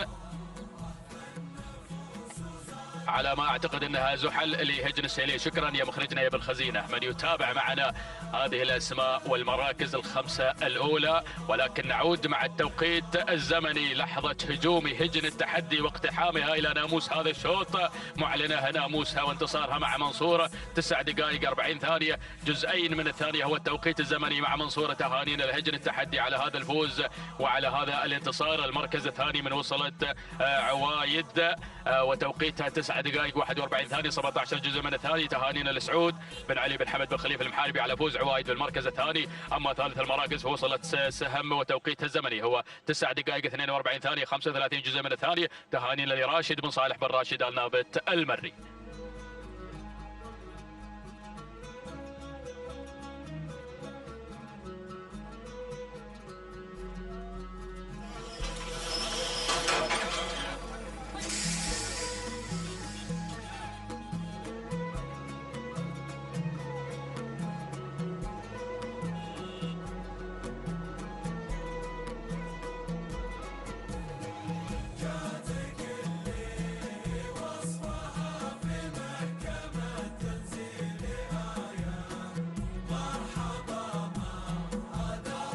بسم الله الرحمن الرحيم. مشاهدينا متابعينا الكرام، ينطلق شوطنا الثاني عشر وهو شوط ختام هذه الفترة الصباحية المميزة، شوط خاص بالحيل ينطلق بحفظ من الله تعالى ورعايته. نتمنى التوفيق والسداد والنجاح لجميع الأسماء والشعارات الحاضرة والمنطلقة في هذا المسار المميز والجميل. نسير مشاهدينا متابعينا الكرام مع هذه الشعارات المميزة والأسماء الكبيرة الحاضرة في هذا الانطلاق المميز والجميل والرائع، مباشرة مع المركز الأول وصدارة هذا الشوط. البداية شديدة وهجن السيلية تقدم لنا أيضا شديدة بتحدياتها المميزة والجميلة والرائعة هنا مع البداية مع المركز الأول، بينما المركز الثاني تتقدم العقبة مع المركز الثاني بشعار ناصر بن عبد الله بن أحمد المسند. العقبة نعم مع ثاني التحديات بتحدياتها المميزة والجميلة وحضور شعار الأنيق مع ثاني التحديات. المركز الثالث وصول وتقدم من شعار هيجن السيلية، وأيضا من خلال تواجد عطارد مع ثالث المراكز. المركز الرابع وصول وتقدم من درة لهيجن السيلية، أيضا حاضر هيجن السيلية مقدمة ثلاثة أسماء في هذا المسار المميز والجميل. بينما أتابع المركز الخامس وصول من مهمة ملحام بن راشد بن حبيبة المري، يصل مقدمة لنا أيضا شعاره وتحدياته المميزة والجميلة. هكذا هي الأسماء الخمسة الأولى المتقدمة في هذا الانطلاق والمسار المميز والجميل. ولكن عودة مع البداية، نعود مع المركز الأول مع هجن السيلية وتحدياتها الرائعة والجميلة مع انطلاقة شديدة مع المركز الأول وصدارة هذا الشوط. بينما المركز الثاني وتابع التقدم من العقبة بشعار ناصر بن عبد الله بن أحمد بن عبد الله المسند مع ثاني تحديات. المركز الثالث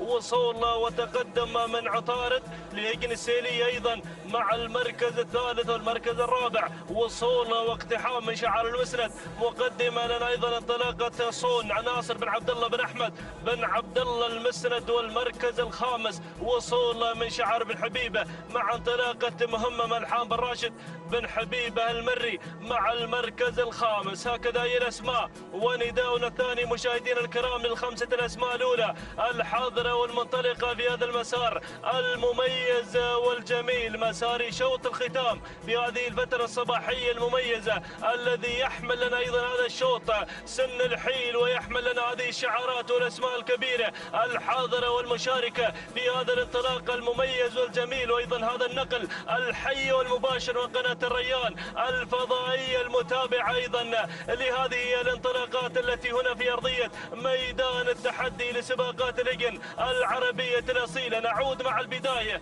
نعود مع المركز الأول وصدارة هذا الشوط وهجن السيلية مع انطلاقة شديدة مع المركز الأول وصدارة هذا الشوط. بينما المركز الثاني أتابع عطارد أيضا من تختفي آثار شديدة مع المركز الأول. تتقدم هنا عطارد معززة تواجد شديدة مع المركز الأول. بينما أتابع المركز الثالث وصول من شعار المسند مقدمة لنا تحدياته المميزة والجميلة من خلال تواجد أيضا العقبة ناصر ناصر بن عبد الله بن احمد بن عبد الله المسند. شعار الانيق من يغير وينتقل نحو المركز الثاني المركز الرابع. وتابع التقدم والوصول مشاهدينا الكرام من اللي واصل مع المركز الرابع شعار المسند ايضا مقدمه لنا انطلاقه صون ناصر بن عبد الله بن احمد بن عبد الله المسند. والمركز الخامس وصول من شعار الهديفي يصل بتحدياته مع شيمه حمد بن غانم بن سلطان الهديفي. يصل ممثل معيذر الدايم مقدمه لنا شعاره ايضا وتحدياته المميزه والجميله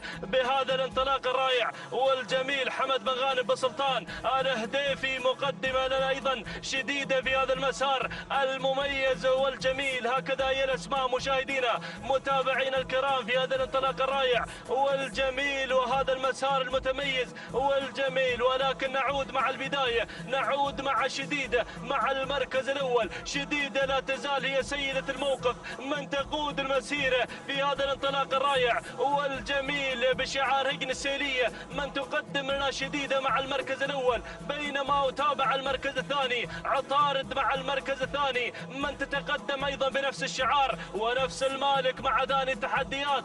المركز الثالث وصول وتقدم من العقبه بشعار ناصر بن عبد الله بن احمد بن عبد الله المسند. والمركز الثالث والرابع وصول وتقدم مشاهدينا الكرام من اللي واصل هنا شيمه حمد بن غانم بن سلطان الهديفي. يصل ايضا بتحديات المميزه والجميله مع المركز الرابع. المركز الخامس مشاهدينا الكرام وصول من شعار ملحان بن راشد بن حبيب المري مع انطلاقه مهمه نعم مع المركز الخامس. هكذا هي الاسماء مشاهدينا متابعين الافاضل عشاق الاصاله والتراث. لكن يا مخرجنا المتميز عطنا لقطه على عمق الميدان وايضا هذه الاسماء والشعارات الحاضره في هذا الانطلاق الرائع والجميل. شكرا على هذه اللقطات المميزه التي ترصد تحركات الاصايل وايضا الشعارات الحاضره في هذا الانطلاق الرائع والجميل. ولكن نعود مع البدايه، نعود مع المركز الاول العقبه ناصر بن عبد الله بن احمد بن عبد الله المسند. شعار الانيق من يقدم لنا العقبه مع المركز الاول وصداره هذا الشوط. بينما وتابع المركز الثاني وصول وتقدم من عطارد هجن السيريه مع المركز الثاني والمركز الثالث شديده مع ثالث التحديات ايضا بشعار هجن السيريه. المركز الرابع وصول وتقدم من شعار بن حبيبه مقدمه لنا مهمه ملحان بن راشد بن حبيبه المري. وايضا وصول وتقدم من صون ناصر بن عبد الله بن احمد المسند. وايضا الدخول والوصول من الشاهينيه جبر بن عبد الله بن جبر المخضب الهاجري. يصل ايضا هنا ابو جبر مقدمه لنا تحديات المميزه والجميله. ولكن نعود مع الصداره، نعود مع المركز الاول وبدايه هذا الشوط. يا سلام يا شديده تستعيد حقوقها المنهوبه وايضا هناك تستعيد المركز الاول من خلال تواجدها مع البدايه مع المركز الاول. شديده وهجن السيليه من تقدم لنا شديده بتحدياتها المميزه والجميله مع المركز الاول. وايضا تقدم لنا عطارد مع المركز الثاني شعار هجن السيليه يدفع باسمين كبيرين مع المركز الاول والمركز الثاني. ولكن دير بالك وصلت الجماعه وصلوا الجماعه وصلت هنا الشاهينيه جبر بن عبد الله بن جبر الهاجري. وايضا وصل ابو غانم مقدمه لنا اسمين في هذه اللحظات. وصلت مشاهدينا الكرام الفارقه حمد بن غانم بن سلطان الهديفي ووصل شعار مسيقان ايضا بتحدياته المميزه مع مواجيب. وايضا وصلت في هذه اللحظات وتقدمت هنا ايضا الوجبه محمد بن طالب بن عقيل يصل ايضا بتحدياته المميزه والرائعه. لكن نعود مع البدايه وايضا وصول من شعار هجن التحدي مقدمه لنا كيان هجن التحدي. ولكن نعود مع البدايه، نعود مع المركز الاول. اجوال كيلومتر الاخير، الكيلو الخطير، الكيلو اللي ما بعد كيلو الا كلمه الناموس. روحي ايضا شعار هجن السيليه مقدما لنا هذه الاسمين الكبيرين عبد الله بن سعيد العيده. شعارك يا العيده من تقدم لنا ايضا هذا الحضور المميز والجميل. ولكن تابع اللي غيرت عطارد ووصل ابو علي ابو السيقان ووصل ابو غانم ووصلت هجن التحدي. يا سلام على هذا الشوط، شوط حامي. يا سلام، الله الله الله. وايضا وصول وتقدم من قبل اللي واصله حربه مبارك بن محمد بن زايد المطوع الخيارين، ولكن بسيقان مع انطلاقه مواجيب مع المركز الاول مع صداره هذا الشوط، ولكن عطارد هجن السيليه ولا شعار بسيقان، ولكن عطارد الله يا سلام. هجن السيليه تقدم عطارد، وايضا هناك تتقدم مواجيب حسين بن علي بن حسين بسيقان المري، ولكن عطارد بتحدياتها المميزه والجميله. هجن السيليه تحكم القبضه على ناموس هذا الشوط. سلام هجن السيليه، سلام ايضا لعبد الله بن سعيد العيده الداعم لهذا الشعار. سلام وتحيه واحترام لهذا الشعار ومالك هذا الشعار، ومشكور على هذا الاداء المميز والجميل. تهانين والناموس هجن السيليه المركز الثاني. وصلت مواجيب حسين بن علي بن حسين بسيقان المري المركز الثالث. وصلت الفارقه بشعر حمد بن غانم بسلطان الهديفي والمركز الرابع. المركز الرابع وصلت ايضا كيان لهجن التحدي والمركز الخامس. المركز الخامس وصلت الوجبه لمحمد بن طالب بن عقيل. مشكور يا مخرجنا محمد بن خزينه. اذا مشاهدينا الكرام متابعين الافاضل، تابعنا هذا الشوط، ولكن حضرت ايضا هجن السيليه مقدمه لنا احد الاسماء الكبيره، مقدمه لنا عطارد مع شوط الختام. تهانينا والناموس هجن السيليه، والتهاني لعبد الله بن سعيد العيد ايضا داعمي هذا الشعار. مشكور على هذا الاداء المميز والجميل. ها هي عطارد باللقطات البطيئه لحظه وصولها الى خط النهايه معلنة هذا الفوز وهذا الانتصار. 9 دقائق 39 ثانية 77 جزء من الثاني. تهاني والناموس هجن السيليه. بينما المركز الثاني وصلت مواجيب بشعر بالسيقان وتوقيتها الزمن 9 دقائق 40 ثانية 15 جزء من الثانية. تهانينا والناموس ايضا لحسين بن علي بن حسين بسيقان المري والمركز الثالث. حضر شعار الهديفي ايضا من خلال تواجد الفارقه وتوقيتها الزمن 9 دقائق 42 ثانية 15 جزء من الثانية. تهانينا والناموس محمد بن غانم بسلطان الهديفي. هكذا مشاهدينا الكرام متابعين الافاضل، وصلنا الى ختام هذه الفتره الصباحيه المميزه. نذكر من خلال هذه الصفحه التي تظهر على شاشه قناه الريان الفضائيه بصاحبه الشوط الاول الرئيسي في هذا الصباح. حضرت جمره وحضر شعار صايد الرموز من خلال تواجد جمره واختطافها لناموس الشوط الاول الرئيسي منصور بن محمد بن منصور ال سيف الخيارين. تهانينا والناموس والسلامات ذهبت الى هالي العوينه. تهانينا والناموس على هذا الفوز. بينما حضر مع الشوط الاول الرئيسي للزمول المكفي بشعار راشد بن عبد الله بن راشد بن حمود الشافي ايضا من قدم لنا شعاره مع الشوط الاول الرئيسي في هذا الصباح. تهانينا والناموس على هذا الفوز وهذا الانتصار. بينما نذكر بصاحبه التوقيت الافضل ولم يزل في هذا الصباح هي النويعس صاحبة الشوط السابع لناصر بن فرج بن حمد بن ناصر بن دلموك، وتوقيتها الزمن 9 دقائق 28 ثانية 10 أجزاء من الثانية. تهانينا والناموس الناصر بن فرج بن حمد بن ناصر بن دلموك المري على هذا الفوز وهذا الانتصار. إذا مشاهدينا الكرام وصلنا لختام هذه الفترة الصباحية المميزة، وأيضا